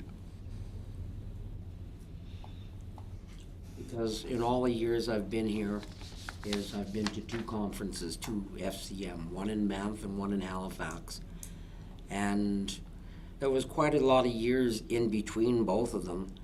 But I don't think FCM is really helping the rural Canadians. I think it's more for the municipalities and spending the money to send people to Ottawa and everything, you know, meals, transportation, hotels, everything. Do we really get the same effect from FCM as we do from AV Munis? Alberta Munis. And I think the two are totally opposite to one another. Alberta Munis obviously has an awful lot of focus on small rural. FCM does have some focus, but not to the extent that Alberta Munis does. Not at all. So but that's certainly something. Go ahead, Councillor Miller. I think I got more out of AM, to be honest, like, cause it's more geared towards us, so it was, you know, more interesting and I got more from it because it's what we deal with from day to day. But FCM was good, but I thought I got more from AM. Yeah. I found with FCM that there's a lot of good learning opportunities because I visited the schools and stuff like that, so that was stuff that could be brought back. And talking to a lot of other people that were smaller municipalities and some of the things that they said they're doing in their communities was great information that I don't think we would have got outside of Alberta by not, you know, I was talking to a bunch of people from BC with a lot of stuff that they're doing in their communities, so I think we just cut back on who goes. I do think it's important as well. Maybe we don't need 3 people to go, maybe just 2 people or 4 people. I don't even know how many went, I think 4. Well, 4 of us went. 4, yeah, so maybe cut it down to 2. 3 and 1. Yeah. You know? No, like I say, I enjoyed it for the simple fact that single point of reference, the first thing that happened when I was there, I got into a room with the executive vice president of CN Rail. And I had to sit down with him for about 40 minutes and talk to him about what we need to look at here with our rail line coming through town. What can we do for beautification? Who do we talk to? What are our responsibilities? That kind of stuff. And the next thing I know, I've got 3 different names from 3 different people who the executive vice president has said, talk to Redwater. And Trina has been talking with 2 of them directly from that. So yes, there's connection. Would we have found that some other way? I'm sure that we would have. I don't think it's an isolated scenario. But you know, that's something for council to decide on as to whether they do, don't, or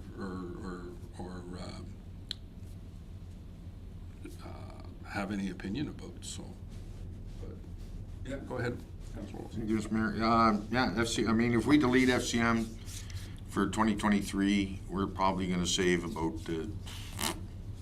$14,000 all in. I'm not sending anybody, like, out of council's budget, that out of the CAO's budget's a different thing, but out of our budget, it's about $14,000 probably. The year after, you're looking at about 22,000, because then we're all eligible to go to Calgary, you know, so. So can we circle back to this one after, and we'll get the number for you and what potential options are. We can discuss it with the budget reduction options if that works. Sure. Okay, awesome. Let's finish this list and then we can have a short adjournment. We'll circle back to that one. Okay, last but not least, in all areas, the COLA merit and common anniversaries were combined, totaling at $190,000. How much was related to the common anniversary cost? So I did email this information out, but just to recap, 26,000 was specifically related to moving them all to January 1st. There is a potential cost savings going with option 2 instead, which we will discuss in the budget reduction options as well. So we'll get to that one as well. Councillor Olson. I'd like to adjourn for 5-10 minutes. Recess. We'll take a 10-minute recess.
1, go. Oh, that's not good.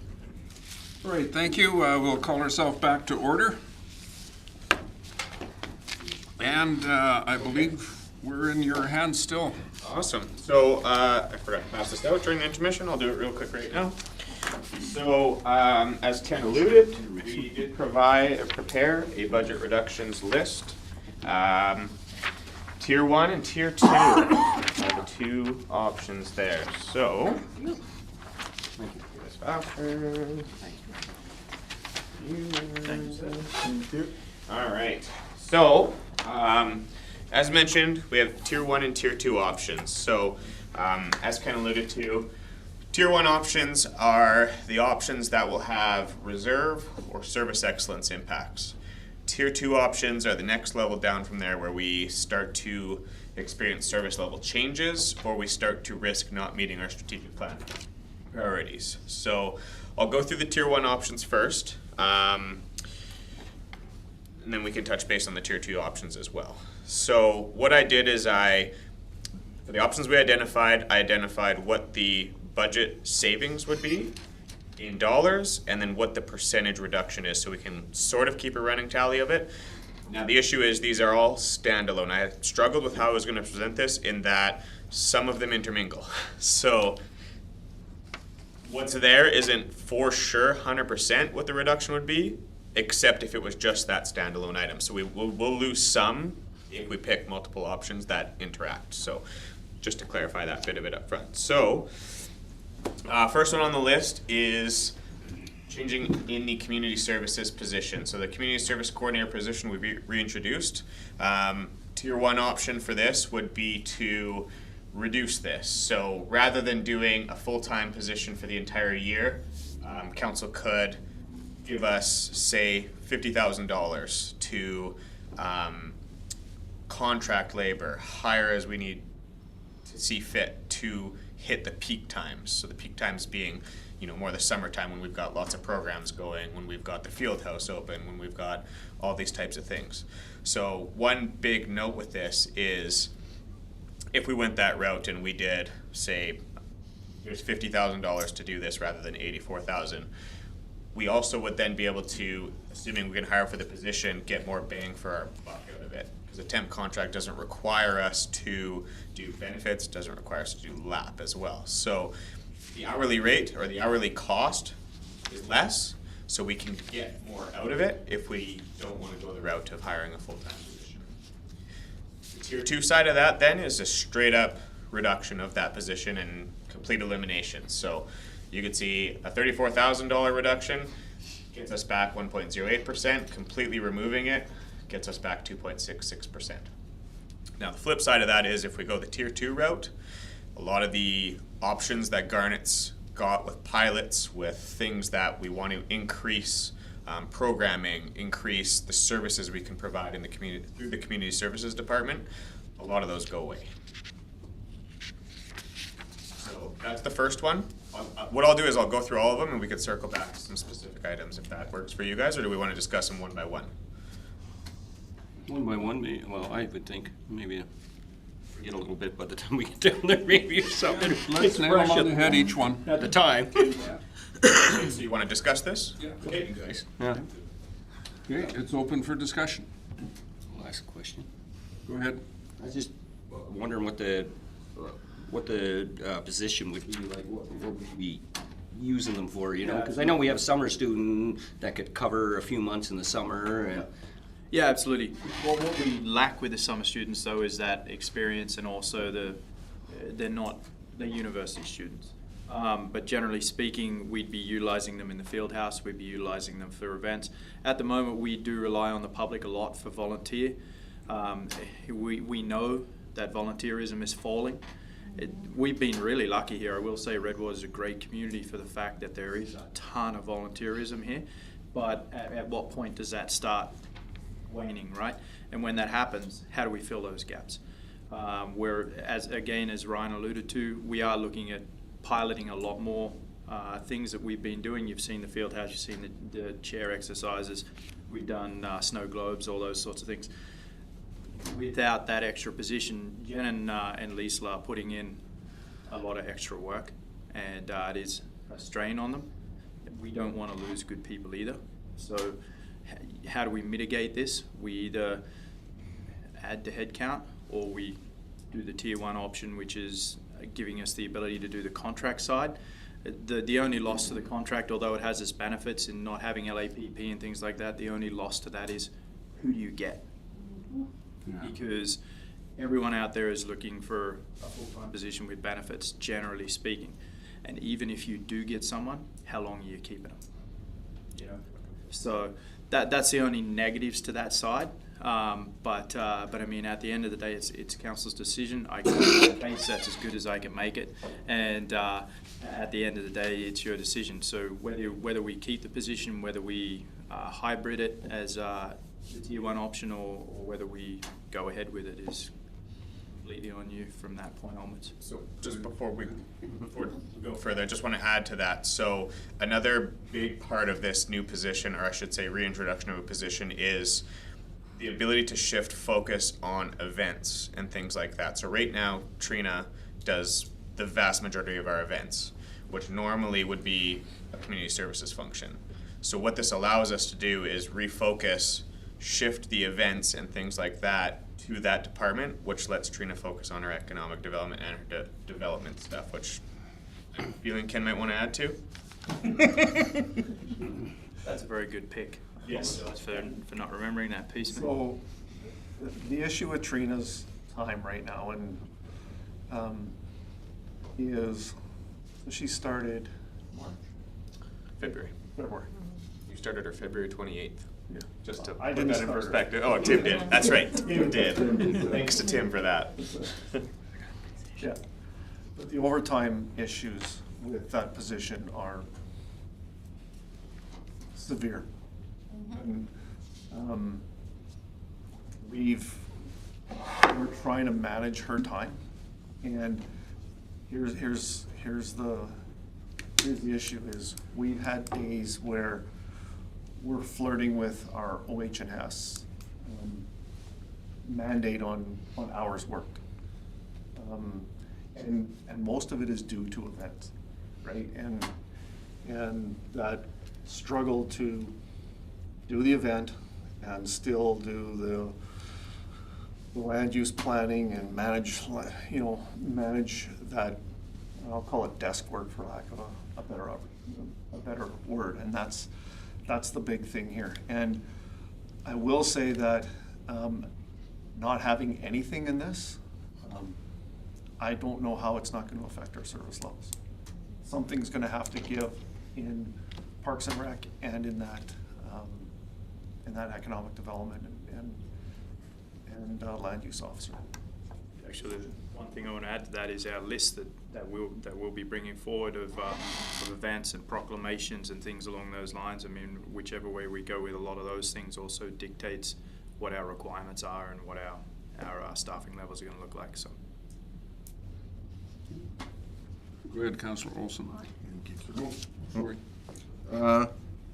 Permanent part-time, is that an option? So we currently do utilize one already. But for this position? So The contract would effectively cover that. So Mr. Permanent full-time year-round, Yeah, as so- Liesl is. So Mr. Mayor, members of council, short answer is yes, and this is how we do this. So what we proposed in the budget was a single full-time position, 37 and a half hours a week, whatever it is. This tier 1 option is giving us the, I guess, flexibility to figure out what that is, whether it's permanent part-time, whether it's a seasonal, whether it's, a contract position, or maybe a combination of one or two of those things. Because what it does is it frees us up from some of those other things. So the answer is that is a possibility. What this does is it gives us the option to say, okay, it's not going to be a permanent full-time. Let's go to the drawing board and figure out how we can manage that with a pot of money earmarked for labor.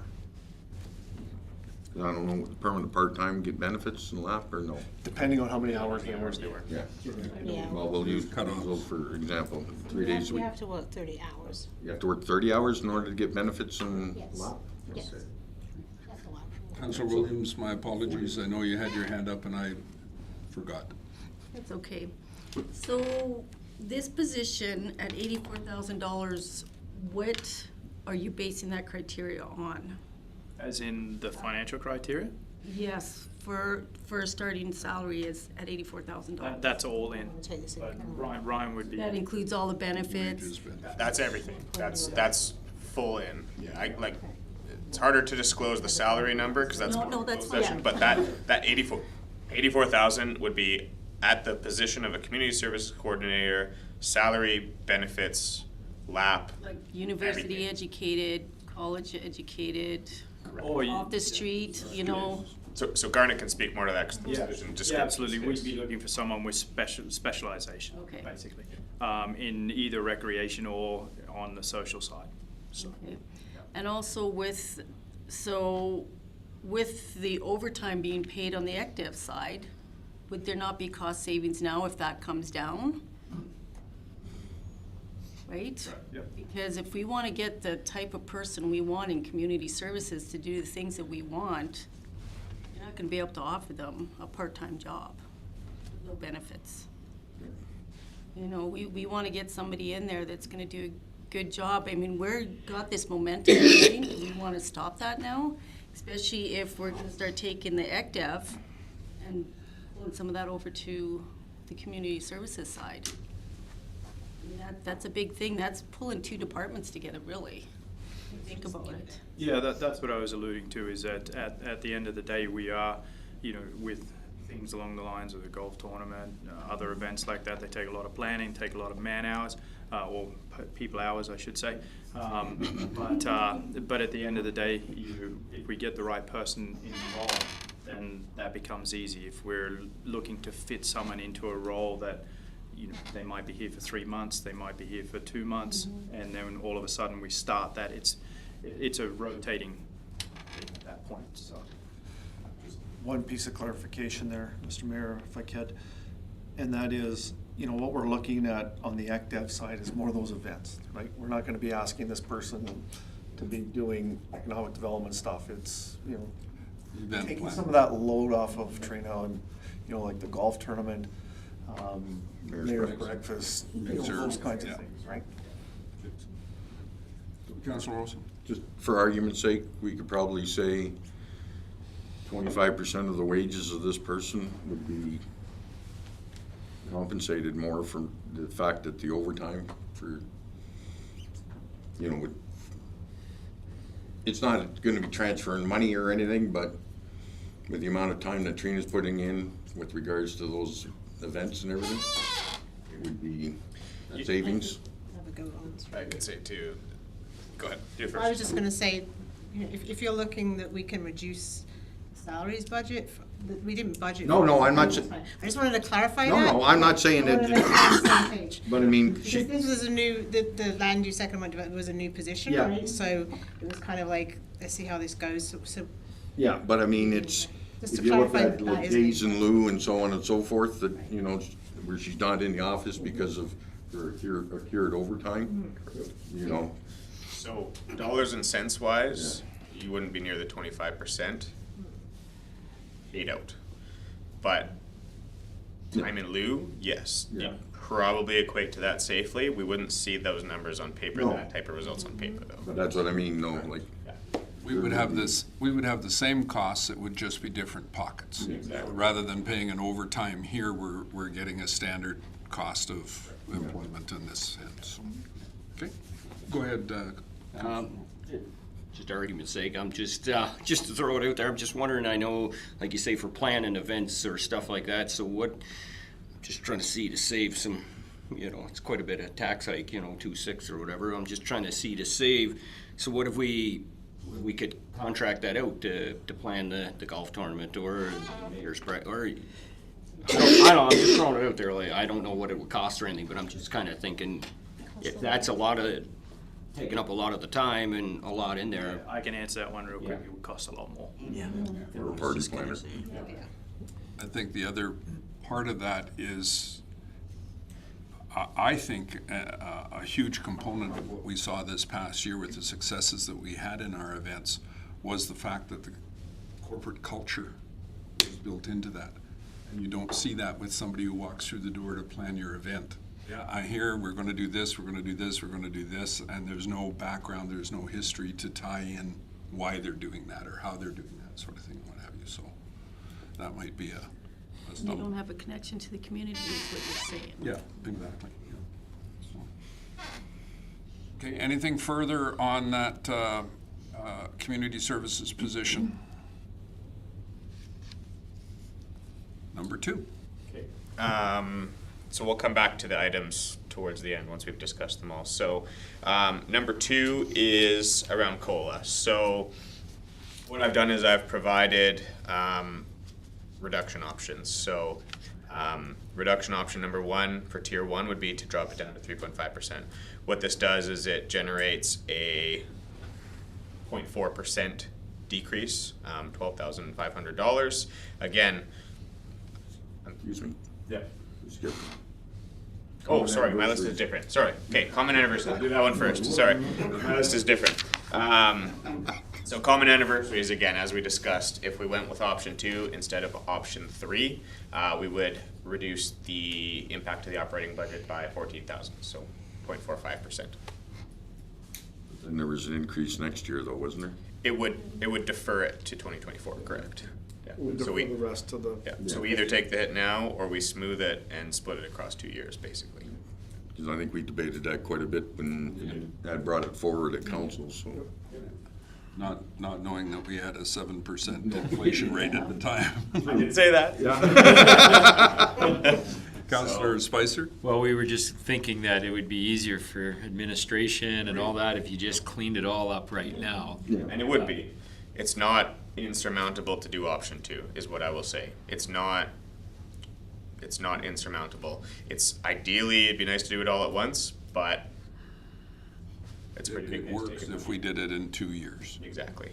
If we had to do it in 2 years and it made sense to do it in 2 years, money-wise, I would say that doesn't need to be a consideration for you guys at that point. Anything on that from council? Fairly straightforward. Okay. Back. Let's do COLA. Yeah. Hey, I got started on that one. So, 3.5% results in a 0.4% reduction. Dropping it down to 3% is a $25,000 reduction, so we'll call it 0.8%. Again, that number is contingent on the reduction of council COLA, because those two interact right there, so it won't be exact numbers is what I presented, as these are standalones. The one thing I will note around it is we've already brought in our COLA increase at theoretically half of what CPI is, and that's the guiding metric for cost of living adjustments. So a reduction in that, while 0.5% won't make or break people, but we've started out behind the ball in previous years where we eliminated the COLA in years where it was 1.5 or 2%. So just full disclosure, if you want, I can pull up the slide with the comparatives, but those are the two options that we've presented for you guys to discuss from there.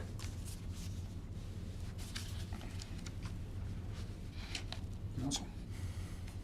Go ahead, Councillor Mullen. I don't like the idea of drop the COLA to 3.5.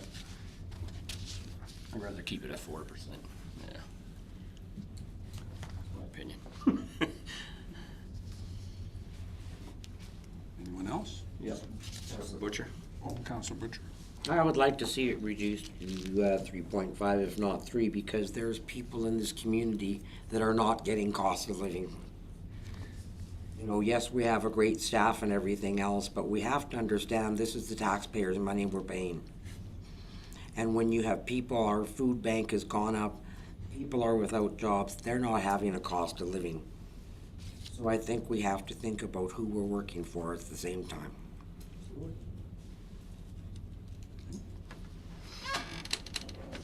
Anybody else? Go ahead, Councilor Cole. Joe's in there. But I'm just looking at the comparatives, you know, with Monacourt at 1.5, Gibbons at 3.5, Legal 2.5.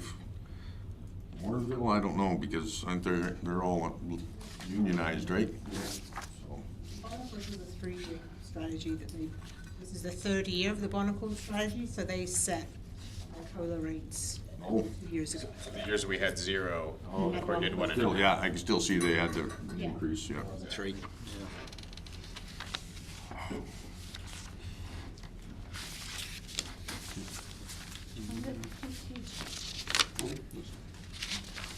Go ahead, Councilor Melnick, you had another point? I just wanted to put another point. We got great staff and great people working for us, and I wouldn't want to lose anybody or, you know, and the way times are now, I agree. You see both ends, you know, and it's hard for everybody right now, even the people who are working, you know, the Ford stuff. So I see both sides. And I just wouldn't want to lose any good employees over, you know, a little bit, and they have a better opportunity here.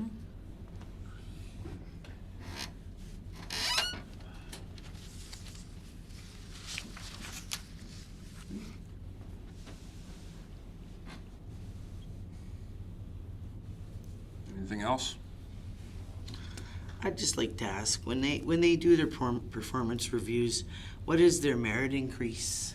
It's 2% or 4% depending on the level. 4% is, no, sorry, 2% or 4% depending on the level of review, and 4% requires a special business case to achieve and reasoning behind it. So if we left it at 4% and they got a great merit of another 4%, this individual could be getting potentially an 8% increase.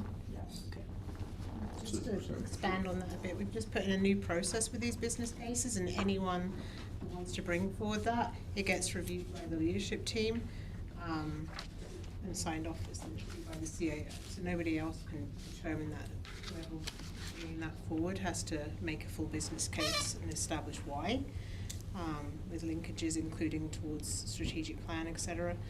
And it's reviewed by the LT2. Thank you. So the minimum is 2 then? Yeah, majority. Well, Majority is 2%. theoretically, the minimum is 2%. It is possible to get a 0%. Yeah, Thank you.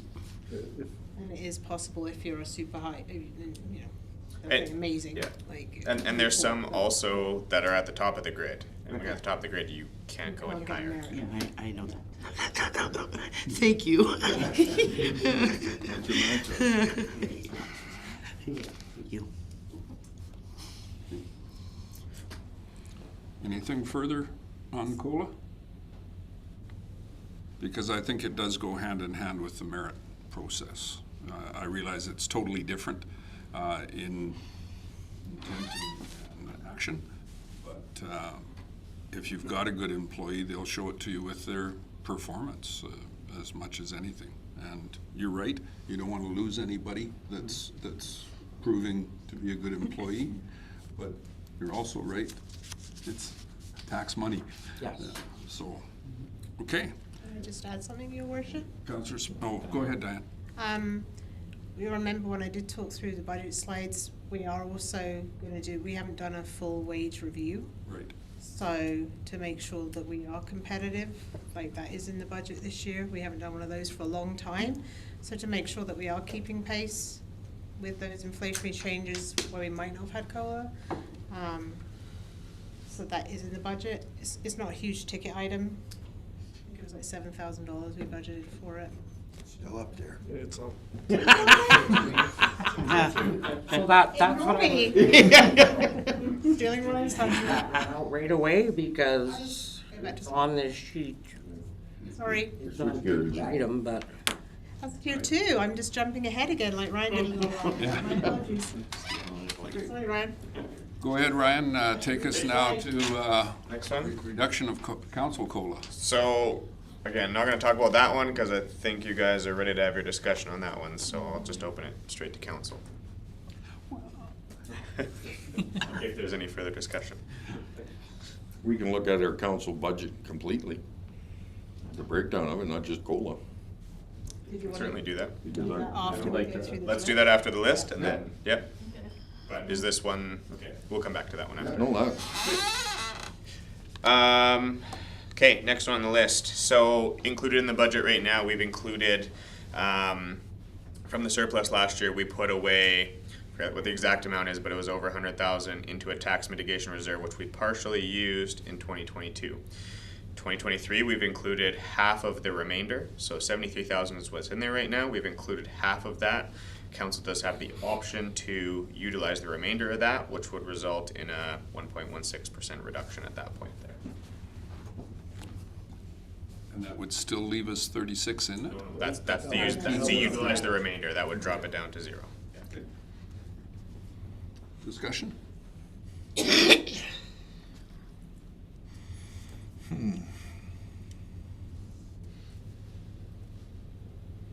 have a question. I don't know what that means. Where would you put it? We're gonna use it, Becomes revenue. A reserve transfer into the operating budget becomes revenue. but not our capital budget though, right? No, this is a direct hit to our operating, yeah, so it would increase our revenue, which would reduce the tax required. So, if I can add on to my earlier explanation is, a tax mitigation reserve is set up to be utilized for an extenuating year. Extenuating year, by definition, would be a year that has ridiculously high inflation, something crazy that happens.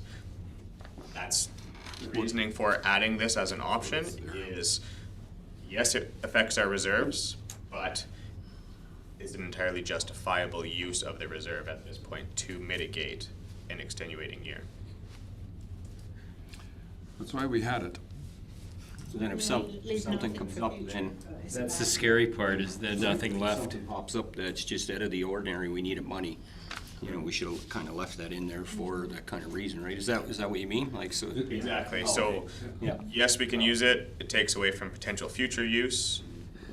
Council can debate what makes more sense at this point in time. You could also reallocate it to something completely different, to a capital project, and not use it as tax mitigation. You could reallocate it to sewer liners. There's lots of things you could do with it.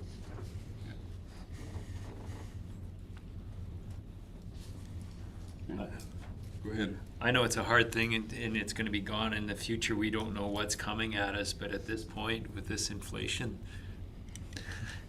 it's a good example to use it. We may regret it next year, but I don't know what else to say. And Point. there's nothing to say that this year we might have a few dollars we could put back into it with reserves this year. There's already a long list for those. You To are actually- correct in yeah, theory, but, yes. yeah. There's always that Again, potential. Council determines what happens with that surplus, so that would be in council's hands. So I'd say we should use it. I would think so. I will bring it back because we will vote on these towards the end, so I know what to bring in. So I will circle back to that one. Last one in the tier 1 options is to remove our walking trails reserve transfer. So $8,000 we put away into our walking trail reserve on a yearly basis. We could look at eliminating that one for this year, result in a 0.25%. I know we talked about that in the planning process there. What do we got? Because we've got 55 slated out of reserve. Just for information, the 55,000 you used this year would leave us with next to nothing in that reserve for 2,000. future. Yeah, $2,000, which, yeah, next to nothing. Exactly. Might as well be 0 at that point. Yeah. Unless you want to do a couple centimeters by the time you mow. Okay. Tier 2. Okay. All right, so as I mentioned, tier 2 options are where we start to see service level changes and risks to meeting strategic plan priorities. So the first one on the list is we could reduce our operating transfer to capital. So this would save money on our operating increase. However, this would have a very much more severe impact on our future planning. More so, I would say, than using the tax mitigation reserve, because this is money that we need to start building and continuously building year over year to be able to offset for when whatever we use for funding goes away. Grants, anything like that. Council, go ahead. I have a hard time swallowing to doing that kind of stuff. I'd rather see the pain today than having to chop an arm off later. Councilor Butcher? Well, I have a hard time with this too, because if we're utilizing remainder of tax mitigation and putting in 36.5, and then we're taking out, we're reducing the operating transfer by 20,000. Am I correct? Well, those are mutually exclusive. You could do one or the other, you could do both, you could do neither of them. Okay, because Yeah, what so what it's- I'm reading is we're taking out of reserve, and then we're moving from operating to capital. So, yeah, I don't know if it's gonna come back and bite us. Mr. Mayor, if I Mr. could just Menzel. clarify. All of these are mutually exclusive of one another. So, Councillor Butcher, you're correct. If you, the way you put it, if you did, you know, reduce your operating transfer, right? And you used your tax mitigation, you're bang on. That's exactly what you're doing. Right? So, we haven't, like, we've kind of kept them in those two tiers for that reason, right? And obviously, I think you get from the tone of what we're saying is the tier twos, those are pretty drastic steps. Those are, you know, those are kind of your last resorts. You know, if you're asking for our opinion, we're certainly above that line of that tier two, right? And depending on what that number is that council wants, when you look at the 7.06 that we started with, right? If you start to use the tier ones, I think you can get to a number that makes sense, that as long as you're not looking for zero. If you're looking for zero, then we're probably below the line at some point in time. Oh. Thank you. Okay. Anything else on that one? Think we're good? Okay. Okay, so, as Diane alluded to, so, one of our tier two options Like is preamble. to remove the wage and salary consulting review. Again, the problem that this poses for us is that there's only so much time that we can ensure we're offering competitive packages to everyone. What this does is it forces us to push it however many years into the future to get it done, when we haven't done a formal one for 8-10 years, something along those lines. Wow. At least that, so, again, that's what it does to us. It's fairly small ticket, but it is 0.22%, so I'll open it for council debate.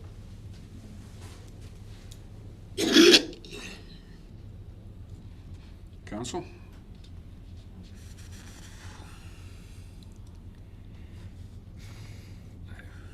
I'm wondering if this is something we can push off for a year. I know it's not ideal, but we could push it off for a year. I don't know. My thoughts. A loaded question. Oh, go ahead. Oh, I was just gonna say, so the point of doing this is to make sure that everybody's getting a fair and equitable salary.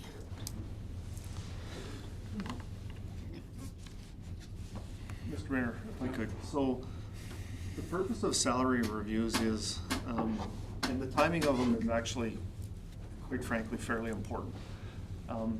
What you want to do is you want to do them at regular intervals, because there's two things that happen in the market.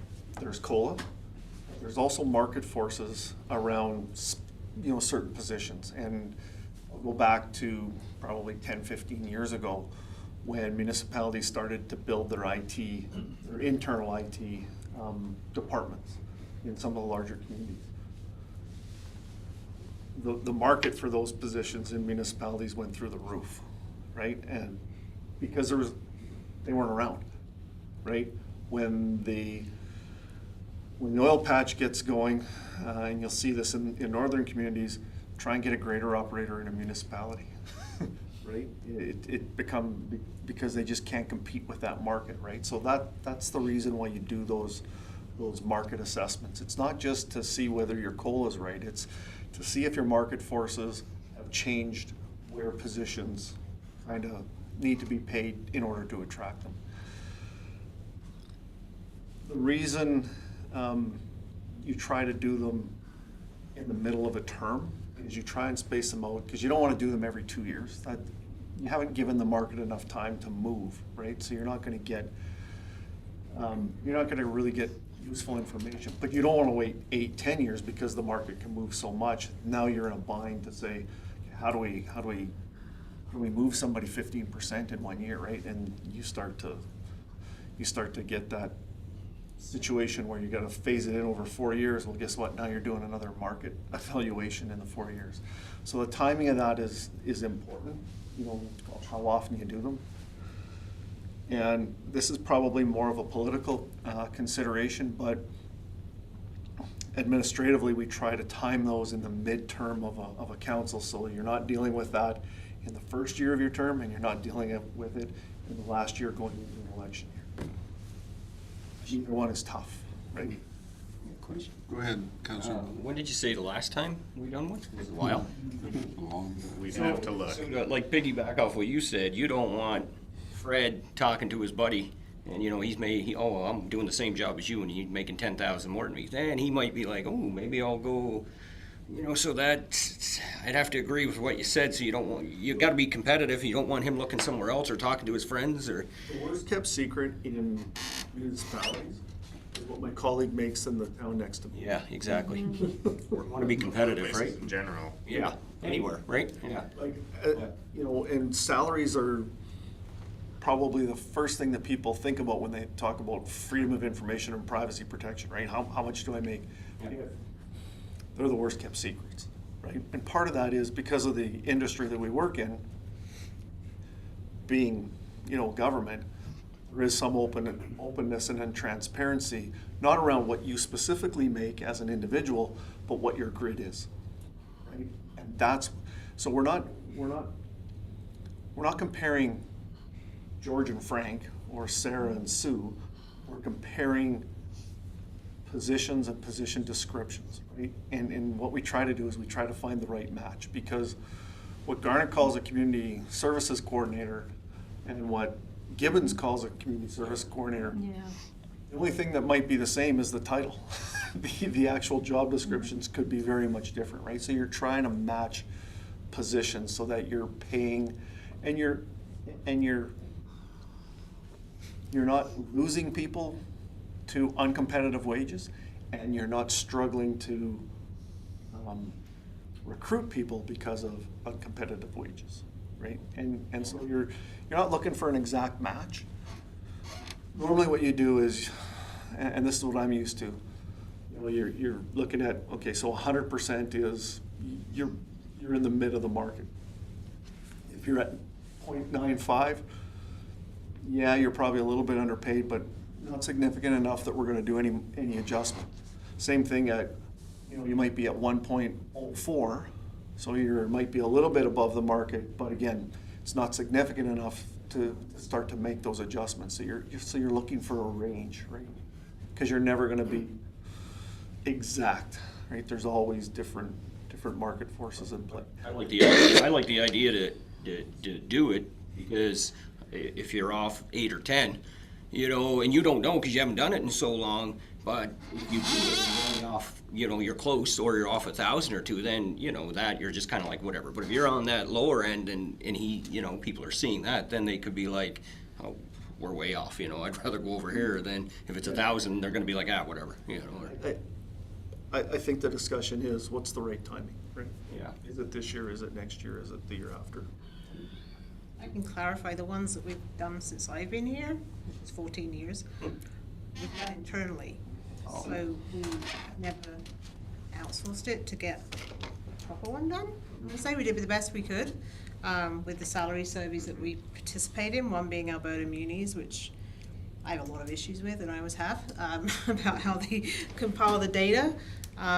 So that's how we've done them so far, and it's gotta be at least, like, mine's not off base with, it's gotta be at least 8 years since we've done a full one. We've looked when we've recruited positions a little bit at those salary things to make sure we're in the region when we're recruiting, right? But there has not been a proper thorough one ever done.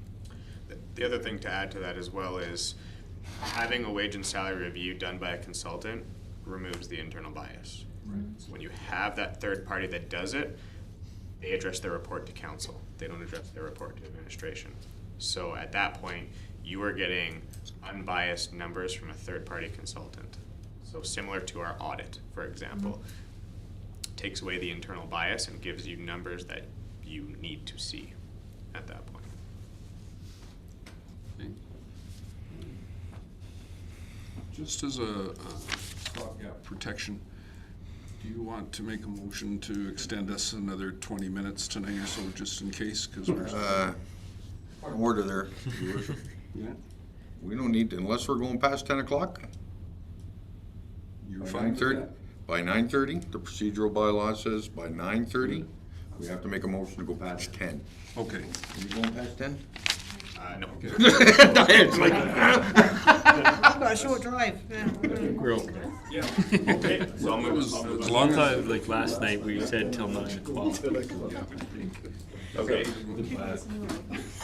So, next one on the list, I'll skip over the CS coordinator stuff because we talked about that one. So, one of our tier 2 options again is to remove MNP as a contracted service for the filler that we're going to be looking for. Obviously, this reduces the project capabilities of our internal staff for projects that we want to assign them to. So, brought it as an option for discussion. I'll open up to council. go ahead, Councillor Olson. Thank you, Mr. Mayor. I don't think we should even consider that one myself because of the special project that we want to put them on. It could benefit us greatly in the long run. Yes, I agree with you, Councillor Olson, because this is something that we cannot forfeit. No problem there. So rather than beat a dead horse, we'll move on to the next one. So another option we've provided is, you make me laugh so much. Sorry. Reducing the admin reserve transfer for technology. This is another tough one. I don't consider it a tier 1 option for just reserve impacts because I truly believe as I've reviewed and gotten really integrated in the IT software is we're going to be looking at problems much sooner than later.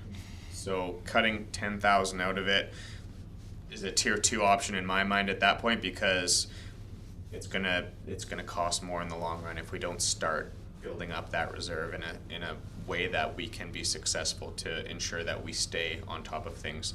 A big one, for example, is our IT security. Again, if the insurance requirements increase and we don't put away 10,000, that's, say they change the rules next year, that's $10,000 less we have. That's going to be a straight hit that we probably will have to bring as an amendment because we don't get a choice in that at that point. So open up for council discussion from there. Okay.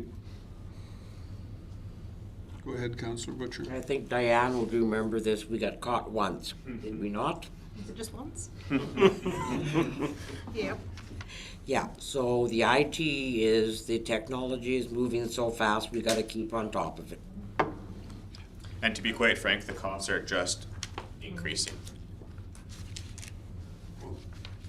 I just wanted to, I was of the opinion that currently there's a really buy market available in carrier pigeons. And paper is quite, My house, yes. Yes, it's true. and paper is quite cheap right now.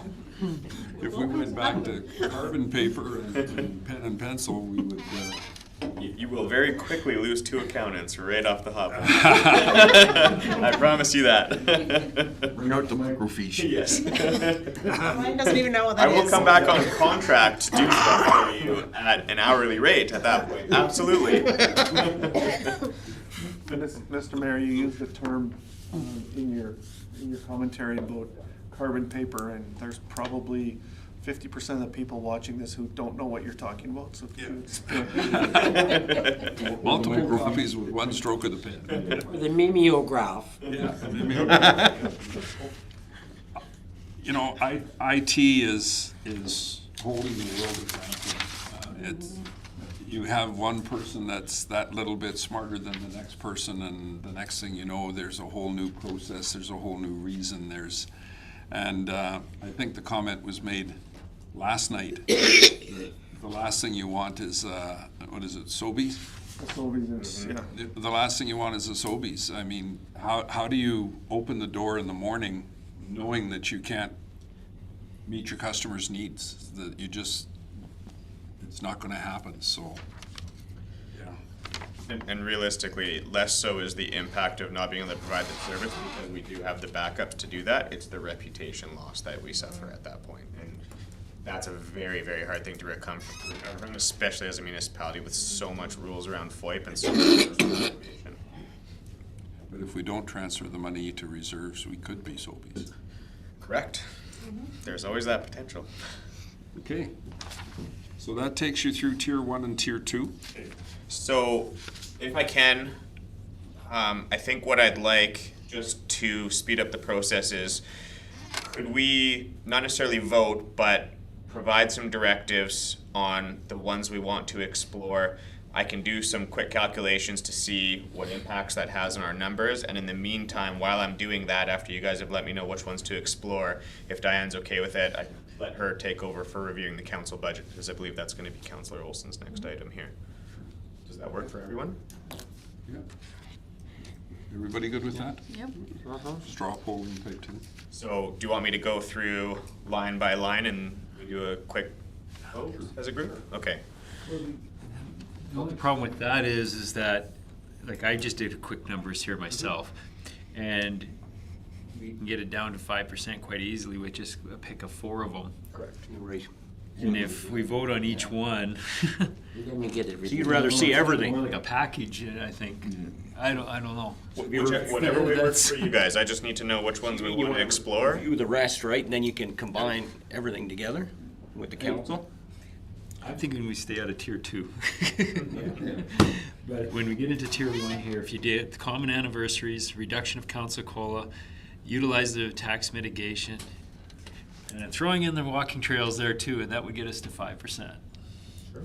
And that's not even talking yet with, if we go to look at the council. The council one. Yeah, So there's more to me, opportunity. that's the package that I'm comfortable with. Yep. Okay, so That's my say. let's just say Sorry, the one common at a anniversary. time from your recommendation. Let's do it that way, if that works. Common anniversary, reduction of council COLA, utilize the remainder of the tax mitigation, and the reserve transfer of the walking trails. Okay, so common anniversaries. That's one we want to explore.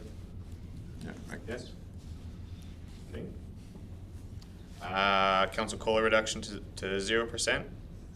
Yes. Utilizing the remainder of the tax mitigation reserve. Yes. And removing the walking trails reserve transfer. Perfect. Okay, so I will get us some rough numbers together. Let's just throw that across the board. Is there anybody that has heartburn over those? I have heartburn over the tax mitigation, but if we can get it down to 5% or even lower, I'll be happy. I can take Tom's. Well, if the numbers are right, we're looking at 4.99, so it is a little. Councillor Melnick? No, these aren't set in stone though, or anyway, so No. that's what I mean, so. Yeah. I'm good with them. Purely at this point, I just want to have a number. I'm gonna have to jig some stuff in here a little bit. We'll come up with an idea while hopefully Diane can go through the council stuff with you guys. We'll see what that number looks like, and we can combine or move things around from that after that fact. So we're not looking at COLA, the other 3 point for staff, No, I'd say leave it at 4. Oh, yes. or 3.5 it's at. Just a No, I didn't say that one. in the budget Oh, it's in the 4. budget? Okay, yeah. The budget is 4. We're not gonna, in my opinion, we leave it at 4. Just leave it where it Yeah. is, okay. The other thing Diane mentioned as well too is, based on our discussion from those items in the flagged item list, if we want to explore getting rid of that sewer reserve transfer, that is another 0.21% as well.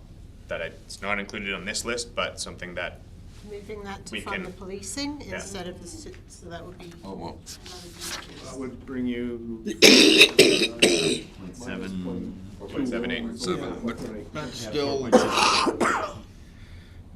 see, that's gonna be used for infrastructure. And I mean, That, yeah. we know, I mean, even before Nawaz tells us, you know, we know the stuff in the ground's 50, 60 years older, you know. I would hate to And see. just from the pictures that we've seen from Associate, or whoever, Camtech, when they did the sewer line study, there's a lot of that stuff that we gotta get done, and I mean, Okay. put it off. Councillor Spicer. And also what we saw, what happened with the water pressure coming back through our system here. We got lucky. It could have been a lot worse. We're gonna leave that one. We were unlucky. We're gonna leave the sewer liner the way it is, right? correct, that's what you guys are discussing right now. That was Yeah. my Yeah, question. I think so. Yeah. Yeah. I think so. Just before we go to that, can we just finish the round table? on Absolutely, the- yeah, for sure. so Yeah. With what you proposed, you're happy. Yeah. Deputy Mayor? Well, I'm good with that as well. Councillor Olson? Yes. So there, that gives you an idea of what council's sitting at this point in time as far as reductions in that tier one. And then the other comment that was passed was, tier two, is pretty sacred ground. Yeah. Councillor Melnick? I agree.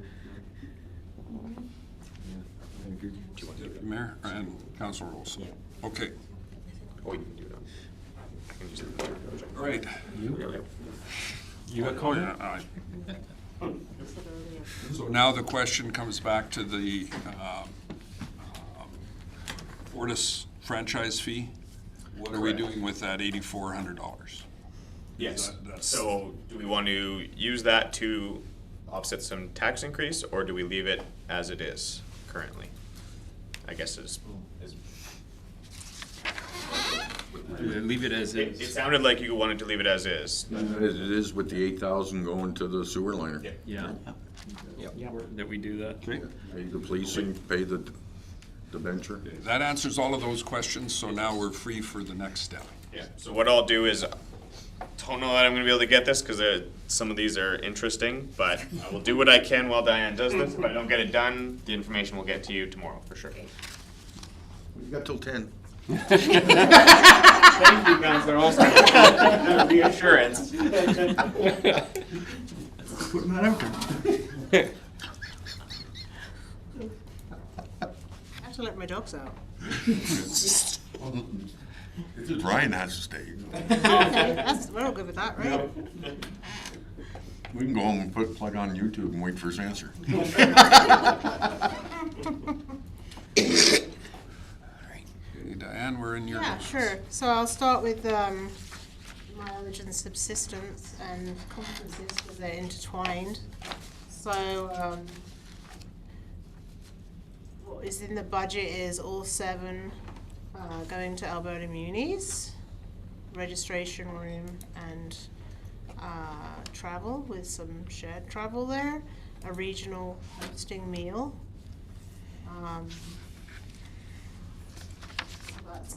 I'll just tell you the total for Alberta Munis, I guess.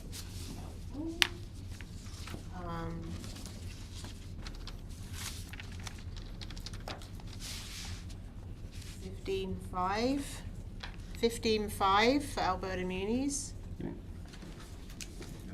I have a question with regards to that. Because per diem, mileage, meal expenses, or like, how is that all paid out?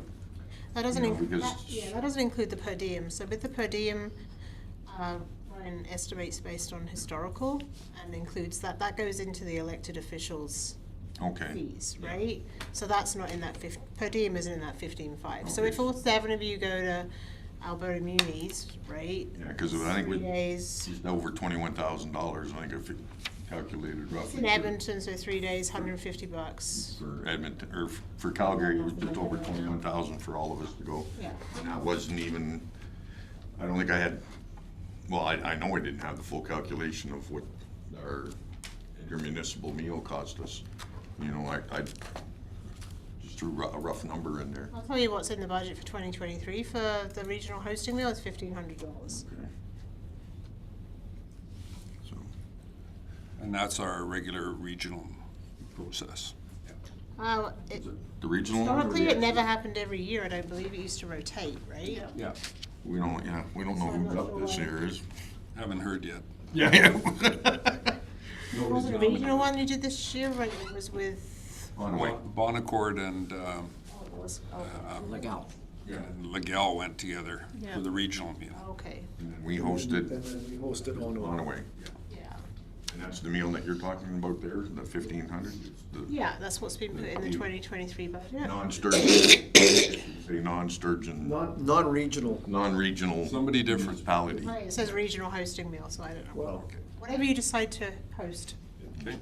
We'll go to Peters. It was good, what? So that's Alberta Munis, right? We normally budget for all of council to go to that. FCM in Toronto, right? No, it says Toronto. Tirana. Tirana.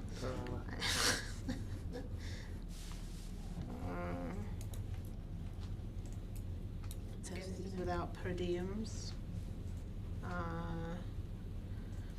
13.2. That was FCM. Yeah. That's FCM. That's the 3 to go. Four. Well, that's just council, this is just council. Just council. So it's just 3. Yeah, the CAO comes out of the administration budget. Go ahead. I just want to make one comment. So if council were to make a decision that none of council's going to FCM, for whatever reason, we could eliminate the CAO. I wouldn't have a reason to go to FCM if there's no, Nobody there to support To you. look after. to support, right? Like, because my role there is to support the council who are at the conference, you know, especially in that, because if we're meeting ministers or we're doing anything, that's my role there. I wouldn't be going to an FCM if council's not going. Same as I wouldn't go to an Alberta Munis if council's not going. My role in those is to support council at those conferences. The only thing that I think would be really important with respect to FCM is that we retain our membership with FCM, so that if anybody on council wants to go and pay their own way, then at least through the membership, we get the membership rate as opposed to the visitor rate. I like that idea. And that would allow anybody on council who wanted to go the opportunity to go. Again, I just bring it up because if that was the discussion earlier, that maybe we don't go. And the cost for the CAO is not in that. We would then take that out of the CAO budget as well. So included in this cost is the registration, you said? So registration, the hotel room, the travel, the Travel. meals. But not per diem either. Everything, but not the per diem. Yeah.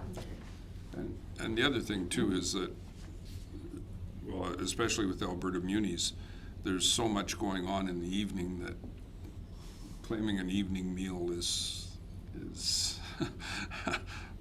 a little difficult because there's so much free that goes on there. The same at FCM.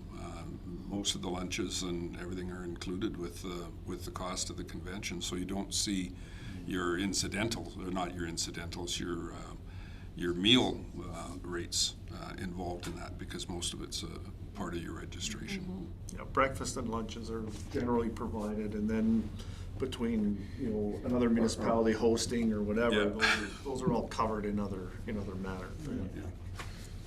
I think this year there was one, it was night one, but even then, we did a group meal, so.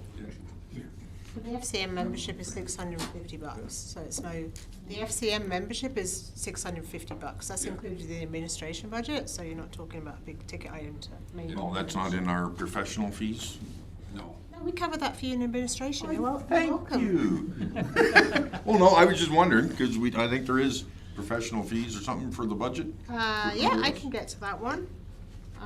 Yeah, the membership is like credit card, and Edmonton salutes or an alternative if council decides, because I don't even know what's going on with Evans Sluice. But let's go back to that one. Let's finish the mileage and subsistence stuff. I do Ryan on you. That's just fun. Under our budget, council budget, there was professional fees in there as well. So Yeah, there is. There's memberships. that's our lawyers, the stuff. IT is technology. Shared costs, right? Yeah, it's Where did I go? professional fees. Oh, there it is. Yeah.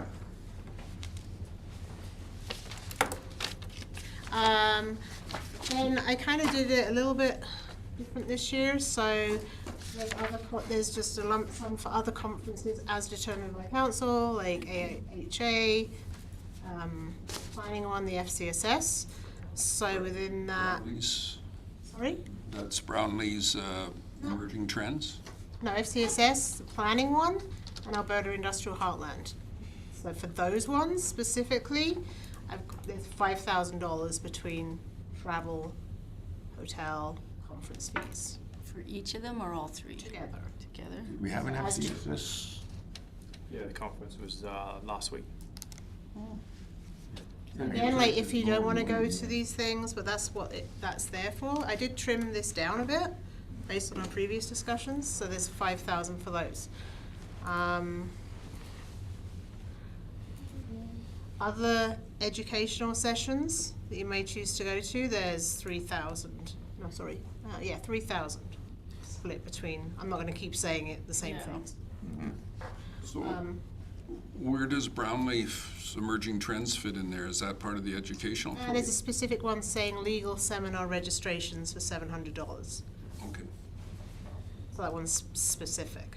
Okay. That's for the registrations, and then there's other mileage budgeted.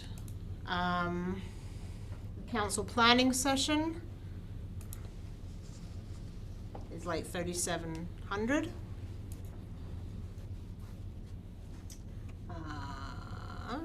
Which might be different because it might not be out of town. Yeah, because I think we We I don't know haven't if we Reduced it to voted or, be in but I think we town. decided to determined do that it. yet, but so that's something that could be reduced Yeah. if it's not going to be out of town.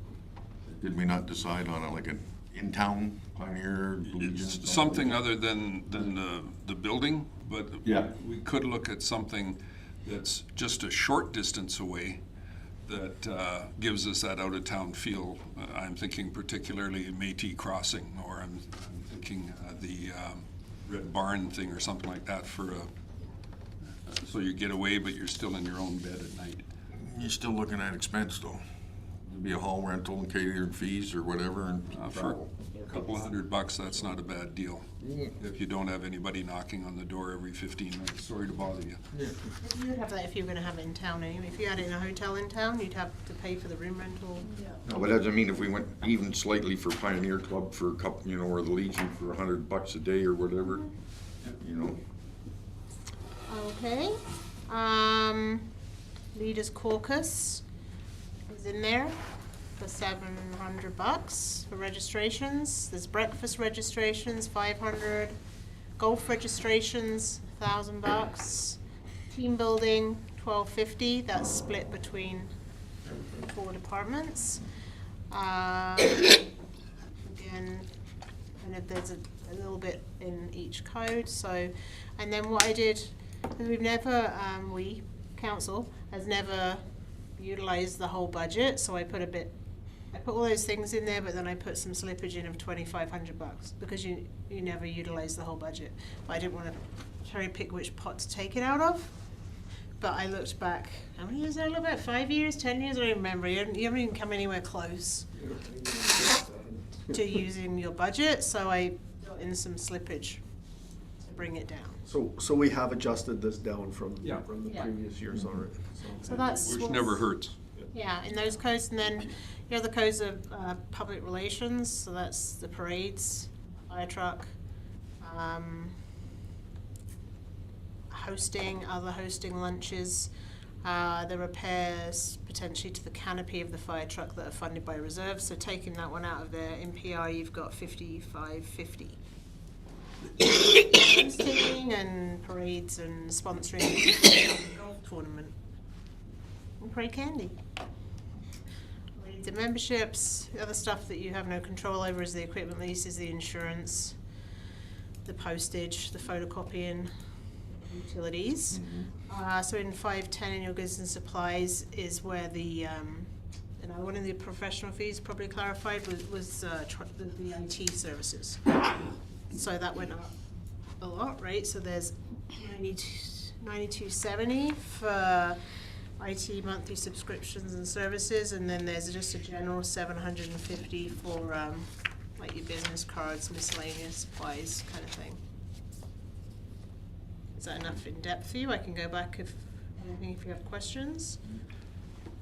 Go ahead, Councillor Olson. Thank you, Mr. Mayor. I just want to throw out my little scenario here for people if you want. I was only looking at reducing FTM by 4,500 when we send 2 people. I was reducing Alberta Munis by 3 people. That's approximately 7,500. I'm including per diems as well, and all in. Whatever I'm submitting to you as a counselor, per diems, and then whatever's paid for in advance, like, you know, registration, hotels, blah, blah, blah, blah, blah. So, and then of course, then with our $6,600 that we're taking out. So, the retreat, yeah, we can probably reduce that a little bit if we're gonna stay right in that town. And that, And that as well would reduce an admin too. We budget for hotels, so on and so for forth. like the LT teams, so that would bring it down in other areas as well. What scenario you wanted for the planning session? As a whole? Councillor Spicer. Just had a clarification, Rob, sorry. Reduce it by 3 or down to 3? For what? The Alberta Munis. 4 in total going. Okay, that's, I just wanted to clarify Yeah. that.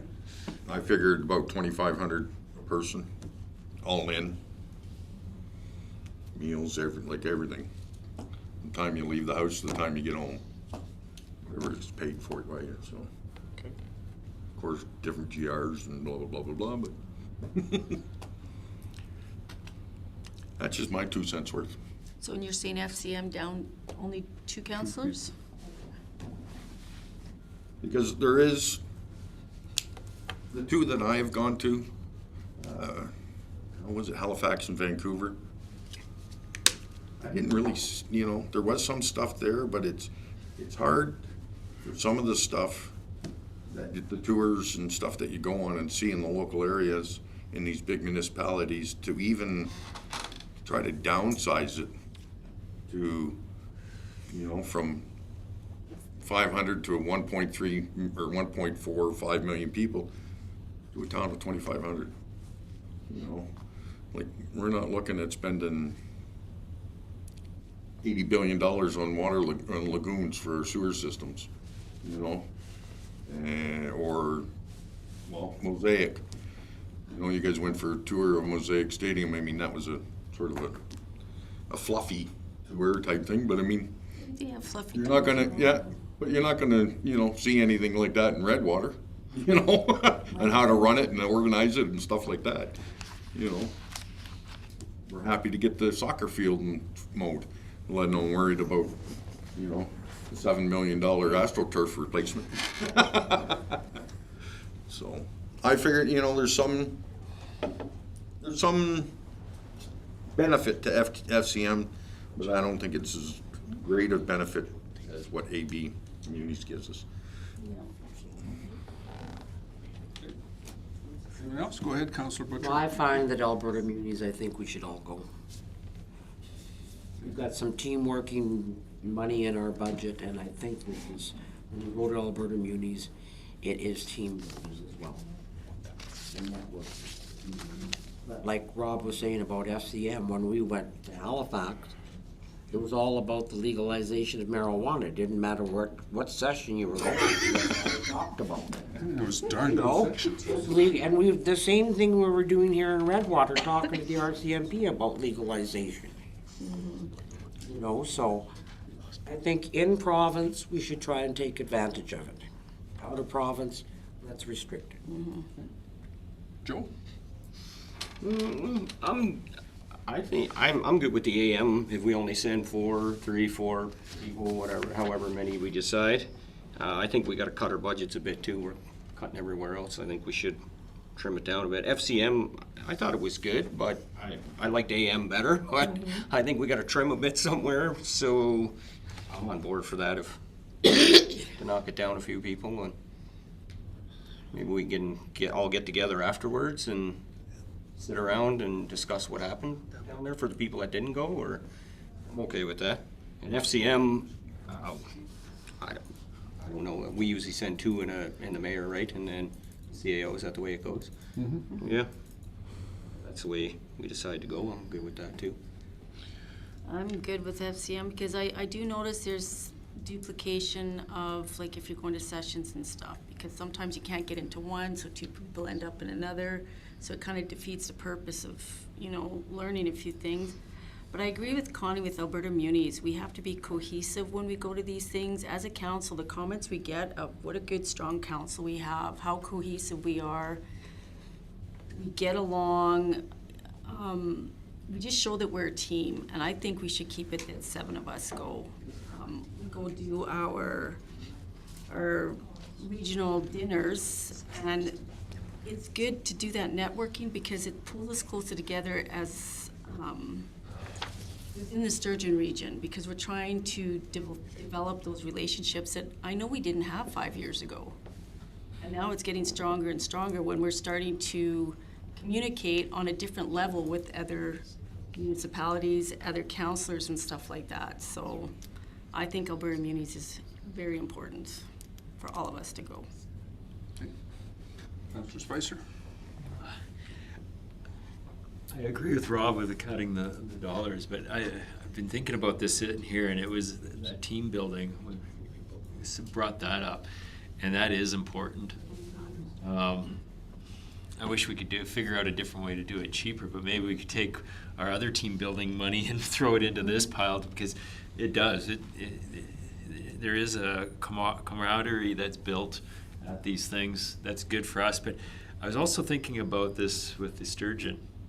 And if we come there with 7 people, we show that we're strong. Mm-hmm. And if we come there with 3 or 4, we may not. We want to be a big player on this scene, and that might. I don't know. Maybe that's.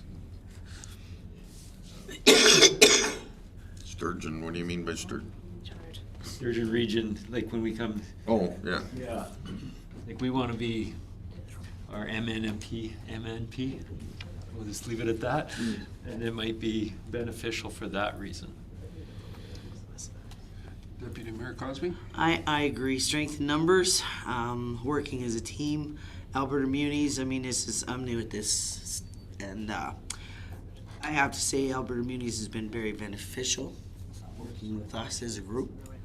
Also, working with the other municipalities out there. I cannot comment on FCM. I have yet to attend, or not attend at this point. So, yes, I do agree that we need to look at our own finances here and cut back on certain things. Ultimately, in the end to all of it, it comes down to our own personal choice if we want to attend some of these things too. So. Go ahead, Councillor Olson. Thank you. I agree, the team building and everything's great, AB Munis, but $2,500 for 3 days? You can get quite a lot done. We're looking at money. Team building, we can sit here and have coffee and chat all day and do whatever we want as a council to build a team or anything. But we're looking at taxpayer money right now, you know? And for me to say, yeah, let's spend $22,000 for 7 of us to go down to Calgary again for 3 nights or whatever, I can't say that. We're cutting back, you know? When, you know, I mean, we gotta start cutting back on ourselves here somehow. And instead of trying to, I don't know, we don't want to end up being like Trudeau and staying at $6,000 a night hotels.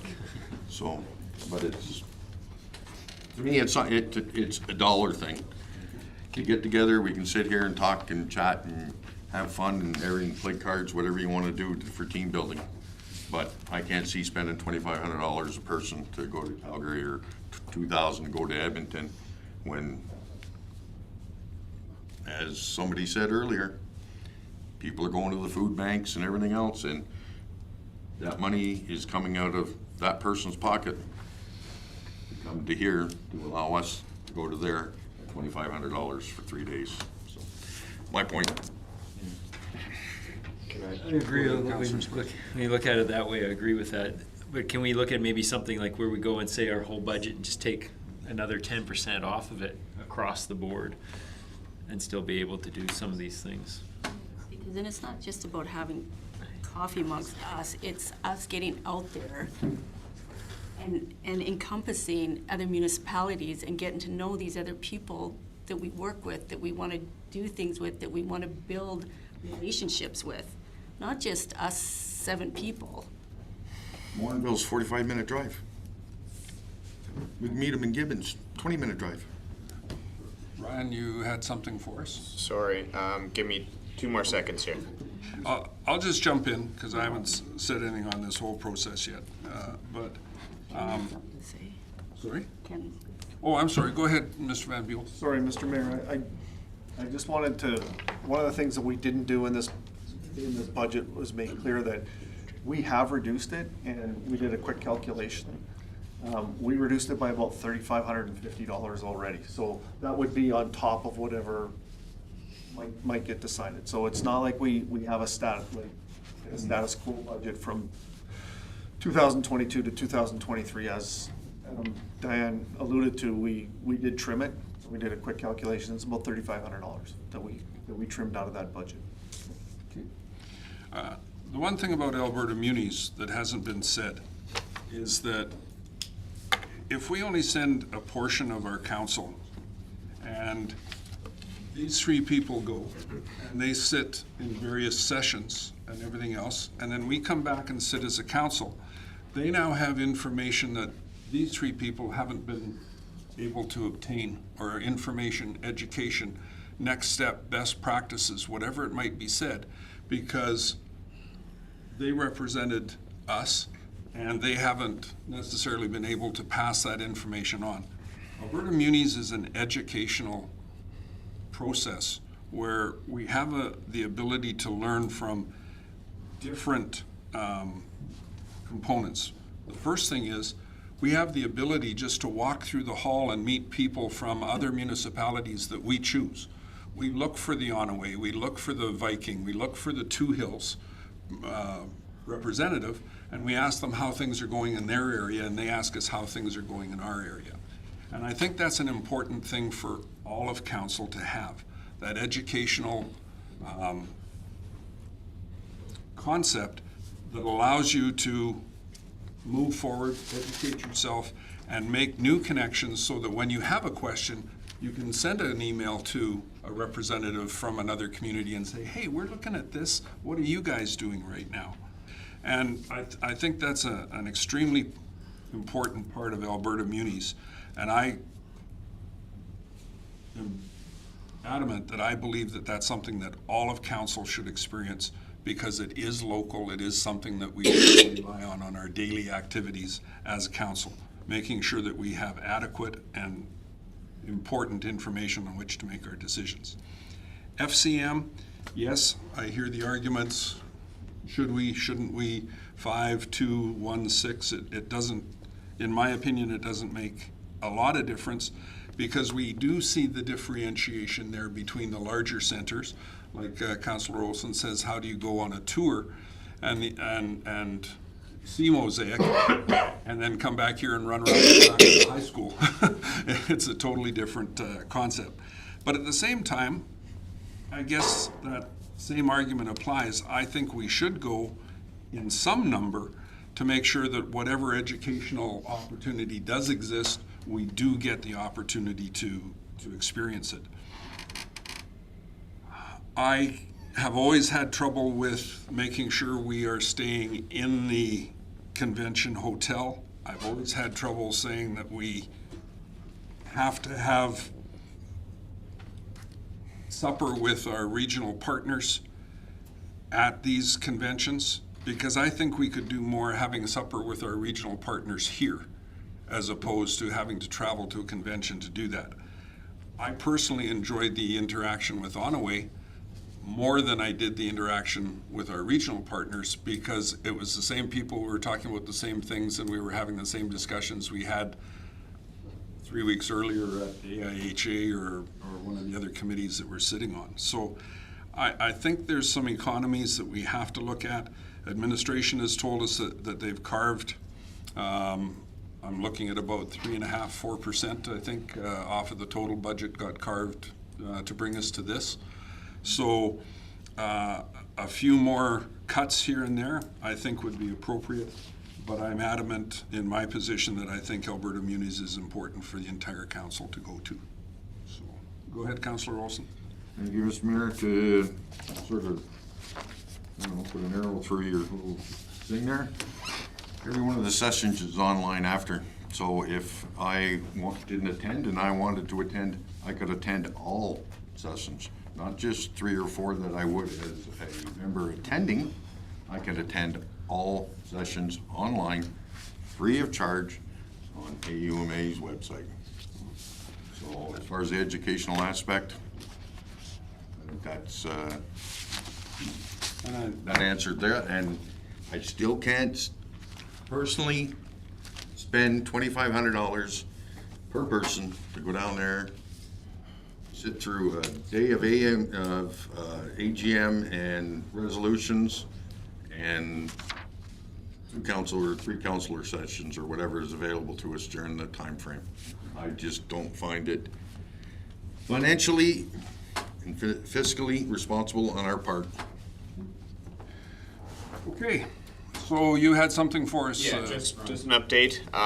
So I did my rough calculations again, subject to change, obviously, because I'm doing them in 10 minutes, but with the interactions between the two, it's 2.06 is the total, so it drops us down to 5.00 exactly with the reduction options you guys have asked for at this level. Diana again did some quick math, so reducing FCM by 1 person would equate to just about exactly, again based on rough math, $5,000 cost savings, so that's 0.16%. If you looked at reducing AB Munis by 3 people, probably, again, Councillor Olson very close, so around $7,800 would be the reduction at that point, so 0.25%. And then just throwing a rough number at the potential reductions to council retreat, we're talking maybe $1,500, so 0.05% of the total at that point. So just to give you some updated numbers on them based on our calculations. Sorry. Excuse me. At this point, we're at 5. If you guys take any of these options, it would reduce down from there at that point. Anything else off the council table? Any last minute conversation? Okay. Anything else from administration? Just at this point, are we wanting to include those in any of those 3 options in potential reductions at this point? Or are we digesting and communicating back from there?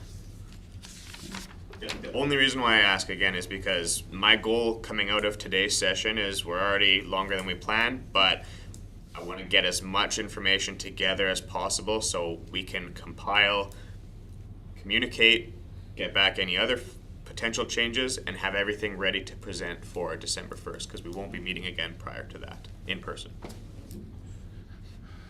Councillor Busher, your position on FCM? On FCM, I don't think we should go. At all, period. Okay. Councillor Melnick? I agree.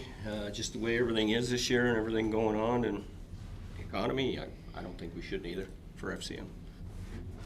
Councillor Williams? I think we should ditch FCM, but keep the membership, and if one of us chooses to go, we can have the option to pay for it ourselves. Councillor Spicer? I'm still digesting it all. I'm not sure.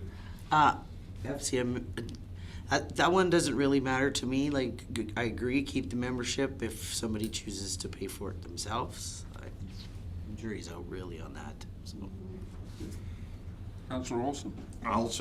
I'll go with the rest, basically, yeah, get rid of it, keep the membership. Future years, we may want to go again. Alberta Munis, Councillor Butcher. All in. Councillor Melnick? I don't know, for this year, if we could save a bit of money, I think just for this year, I'd be okay with sending 4 of us, just for this year. I'm big team building too, and everybody going, but I think we all gotta make some sacrifices this year, all of us, so, I don't know, that's. Councillor Williams? I'd say all of us. I could go live with a reduction. I think I'd rather see us all go, but I could live with a reduction. Deputy I think we should all go. Election. And I'm on the all ahead package. Sorry, Ryan, what was the last? The last one was potentially reducing the council retreat, if we want to explore that option. We ballparked a number around potentially saving $1,500 at this point. You guys want to explore that? And that would be not just the council budget, that would be across all the budgets at that point. That's for the council retreat? Yeah. Clarification? Local, have it here, Local, very have it here. low key, not. Have it here low-key. Same. I'm good with that. Are those the answers you needed? Yes. CM 0, So- other minis all in, retreat local. Is that correct? Yeah. Okay, so that would be removing FCM in its entirety is 0.42%, and that would be 0.05, so we'd be at 0.47%. 4.53. I did that in my head like Ken, but I didn't want to say it aloud before I did it on the calculator. So that's just rough, you know. And again, rough numbers, just to ballpark it, we may be plus or minus a tiny little bit here or there, but The disclaimer on there. So, Mr. Mayor, just from here,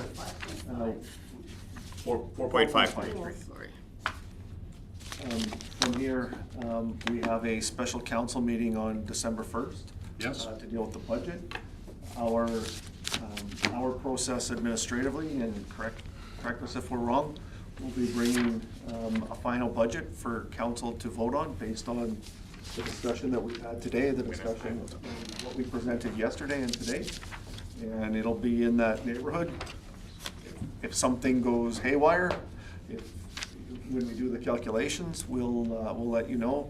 But that's what December 1st would be, and it would be a special council meeting to approve the budget to go forward. And then we have our regular council meeting on December 6th. And then we would have another council meeting on December 20th. Yeah. Sound about right? Yeah, something like that. Yep. 20th, yeah.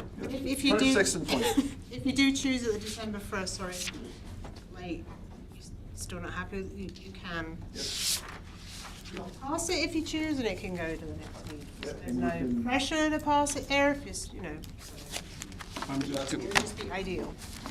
confirming that on the night of December 1st, we still have the opportunity for discussion, that none of council will be Yes, shut that's what I'm down. trying to say, yeah.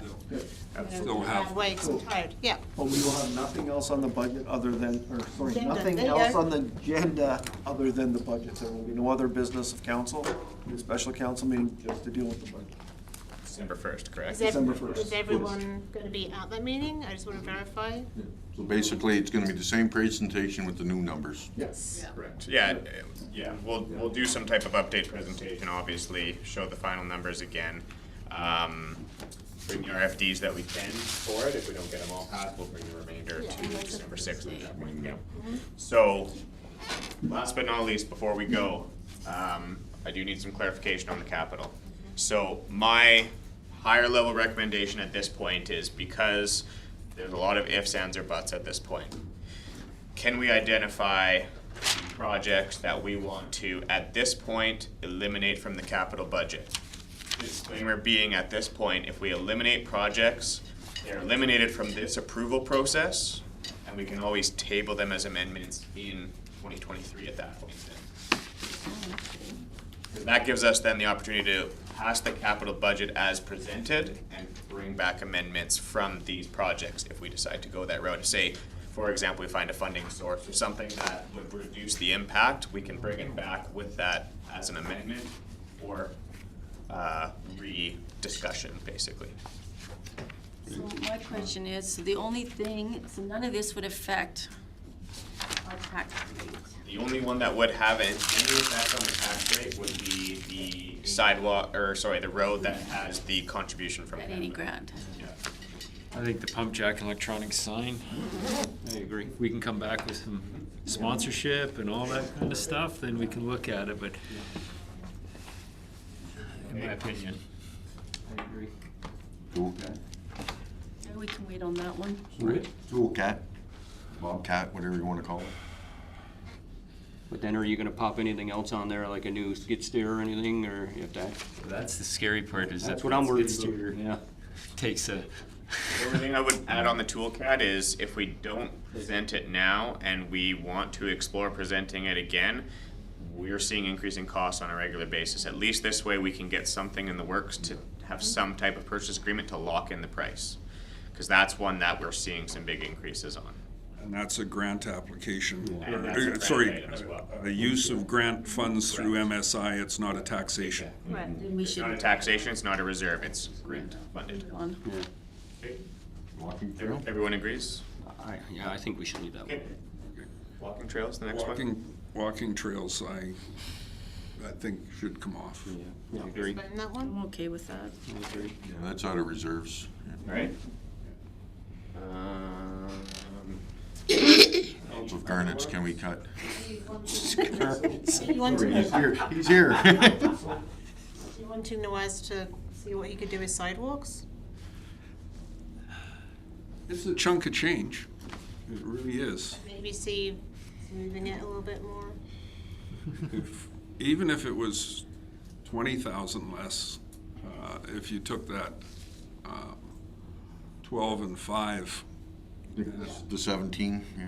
yeah, the 12 and 5 and hit it so that we still have it if we ever needed it, it still gives us 123 to, Gives us a buffer if something, yeah. discover something If we open up one of those sidewalks and it's a mess, and I'm on thinking, the streets. well, I'm thinking of the trip that Nawaz and Ken and I took during the water break.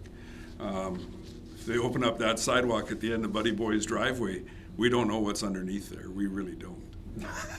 And Well, we hope something's underneath it. we really do, but Probably a mattress. you know, Probably not a so- cavern. That was 49th Ave, yeah, the mattress. Yeah.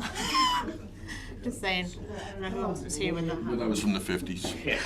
that's when it was redone. Yeah, I know, Oh, but the yeah, they mattress shoved is. it- Yeah, they shoved it in as a filler in Hang the. on, Councillor Spicer, you wanted to? well, I'm just saying the street overlays, that's a hard one, because I know a couple of those are, like, they're high priority. That one on the north side of Centennial, 53rd Avenue, that needs to be done. It probably could have been done a couple of years ago, the way that is. And the sad thing is 54th Avenue on the other side is even worse. You know, it's terrible. But if we talk about the 54 Avenue, that is pretty bad and that needs a reconstruction, not the overlay. Yeah, Yeah. it's reconstruction, the whole thing. It's the same as Petone, who was like, exact problem. Mr. Mayor, if I could Yeah, go make ahead. a recommendation on the street overlays. I would recommend to council that we go to market on them, find out what the pricing is, and then we can make a decision on whether we're gonna hold some of our funding back. Because just because we go to the market on them doesn't mean we have to actually do them. We could leave them there, yeah. Councillor Olson? Can you scroll down, Ryan? Sorry, I can't. That's the bottom of the list on this. No, or scroll up, I guess. Like the top. My server. No, I was just thinking, that if we can find a way to get rid of the 80,000 tax money, and use it from our reserves, because, well, yeah, so we got a That 130. was on the tier 2 that we No. decided we went. If we're getting rid of the 130 that we're taking out of reserves, correct? From the object sign? Oh, yeah. This number here. Yeah. If that's gonna stay in the reserves, why don't we use 80,000 of that and reduce the taxpayers' toll on the roads where it says that we're paying out of taxes? The only problem with that, Councilor Olson, is as soon as we take it away, next year, if we wanna bring it up, that 40,000, it's a $120,000 hit at that point in time. That was So- that was our capital strategy that we introduced last year, funding some capital with taxation. Last year it was 40, right? It was 40, so this year we've It's increased it to 80. So when we talked about the tier 2, that was included in there, reducing operating transfer to capital to 20,000. Yeah, but we're looking at 80,000 here. Yeah, but it's a $40,000 increase over 2022. 2022, 40,000 of taxation funded streets. So when we talked about our long-term sustainability, we talked about increasing that because grants are going down, so we have to start figuring out how we're gonna replace that, right? So we're gradually increasing that 40,000, like Ryan explained in the 5-year plan, like 40, 80, because we have to start doing that, otherwise we won't be able to do any capital projects. So if we take that out and fund it by reserve instead of taxation, yes, it eliminates it from this year, but then we start back at zero again. Yeah. So it starts us back at the beginning. So there's no way we can get rid of the $80,000 hit as a taxpayer. Not unless Not you unless want you wanna take us a step back, which was one of our option, or level 2 options. a level 2 option, which is totally not supporting us. Right, Sorry, so- council strategic plan. So, not so what it's supporting doing is it's Sustainability. funding, so there's operating, there's reserves. Yeah. It's coming from here. If we switch it over to here, there's nothing coming from here anymore. So next year, when we wanna do 120,000, this is zero, this is 120,000. So we'll be introducing $120,000 next year as opposed to 40,000. No, because I'm just seeing $200,000 that we're not gonna use in reserves for capital projects this year, but we're still gonna hit the taxpayers for 80,000. Correct. So, But that's a long, This needed is budget long-term question. sustainability. yeah, I know, but, I see where you. I mean, and $80,000 is what, 2.2%? It is, and again, it's always an option, but It's not one like that I said, we finance go backwards at that point then, because next year, when we want to reintroduce that, that's a direct hit to tax at that point then. So we're taking money from this year, that's gonna re-hit again next year. So next year, the 2.2% or whatever the amount equates to that we saved this year gets reintroduced plus some next year. We have to replenish what we use this year and add to it for next year's, so it becomes that much bigger as we go along. Exactly. And that's the exact same question that we had with respect to the use of the tax mitigation reserve. If we use the reserve money, it's gone. Yeah. Now we have nothing to put back into it. And that would be the exact same scenario with respect to this. If we use the money out of the reserve from the sign, then we have to find that money to put back into it. And where does that come from? Taxation. If I can clarify where the, sorry, my eyes, 130 comes from for the sign. That was allocating current reserves, so that was draining a reserve that we had for a potential paving the parking lot of the pool. It was draining something we were building up for backup wiring at Pembina Place for emergencies. It was draining some of the Pembina facility reserve. It wasn't a reserve by itself. We had to figure out, okay, where can we swipe this from? Yeah. So, That's why I'd rather We were see it. digging into pockets. yeah, I'd it's, rather see it it come- wasn't a great scenario to start with, but like we found ways to fund it, but it's not like, I would love to see a new sign and the yeah, whole just thing, trying, but it wasn't just I'd rather floating see- around, I'm not doing anything, it was projects. Take that one down, grow trees. yeah. But I would like to see the removal of the old one as Yeah, I agree. as we can Who do quickly. you think it burns the most driving past it every day? It's just the way it is. Mr. Mayor, members of council, Nawaz, Garnet, and I will have a plan in place. We're not putting a wrap on it. It's driving me nuts. The disposal can't And fix. it will all be legal. So long as it's legal. I have an old Ford truck that'll do. I've got some old farm trucks. Okay. Is there anything else from council to administration on our tax? So, we're good with the capital budget. I will eliminate those, and if we do bring them back, they'll come back as amendments instead of being in this approved capital budget for what we're gonna bring on, the December 1st meeting. We don't need to say anything then about the fixed furnishings and the arena seating? Not at this point, because those are subject to just elimination if we don't get CFEB, and very good chance we're gonna have to come back and rediscuss the funding at the time of grant approval. If it is 50%, how we do that with a partnership, sponsorship, something like that. So we don't have to remove it, we can, but we don't have to. That's all I. This gives us the opportunity to say, for example, CFEB's like, well, where's your resolution approving this? We've got it approved at that point. Okay, Okay. good. That's fine. Okay. Perfect. Super. 2 minutes to spare. Rob, hearing anything else from council? Other than motion to adjourn? Oh, thank you. I knew there was something else was coming from council.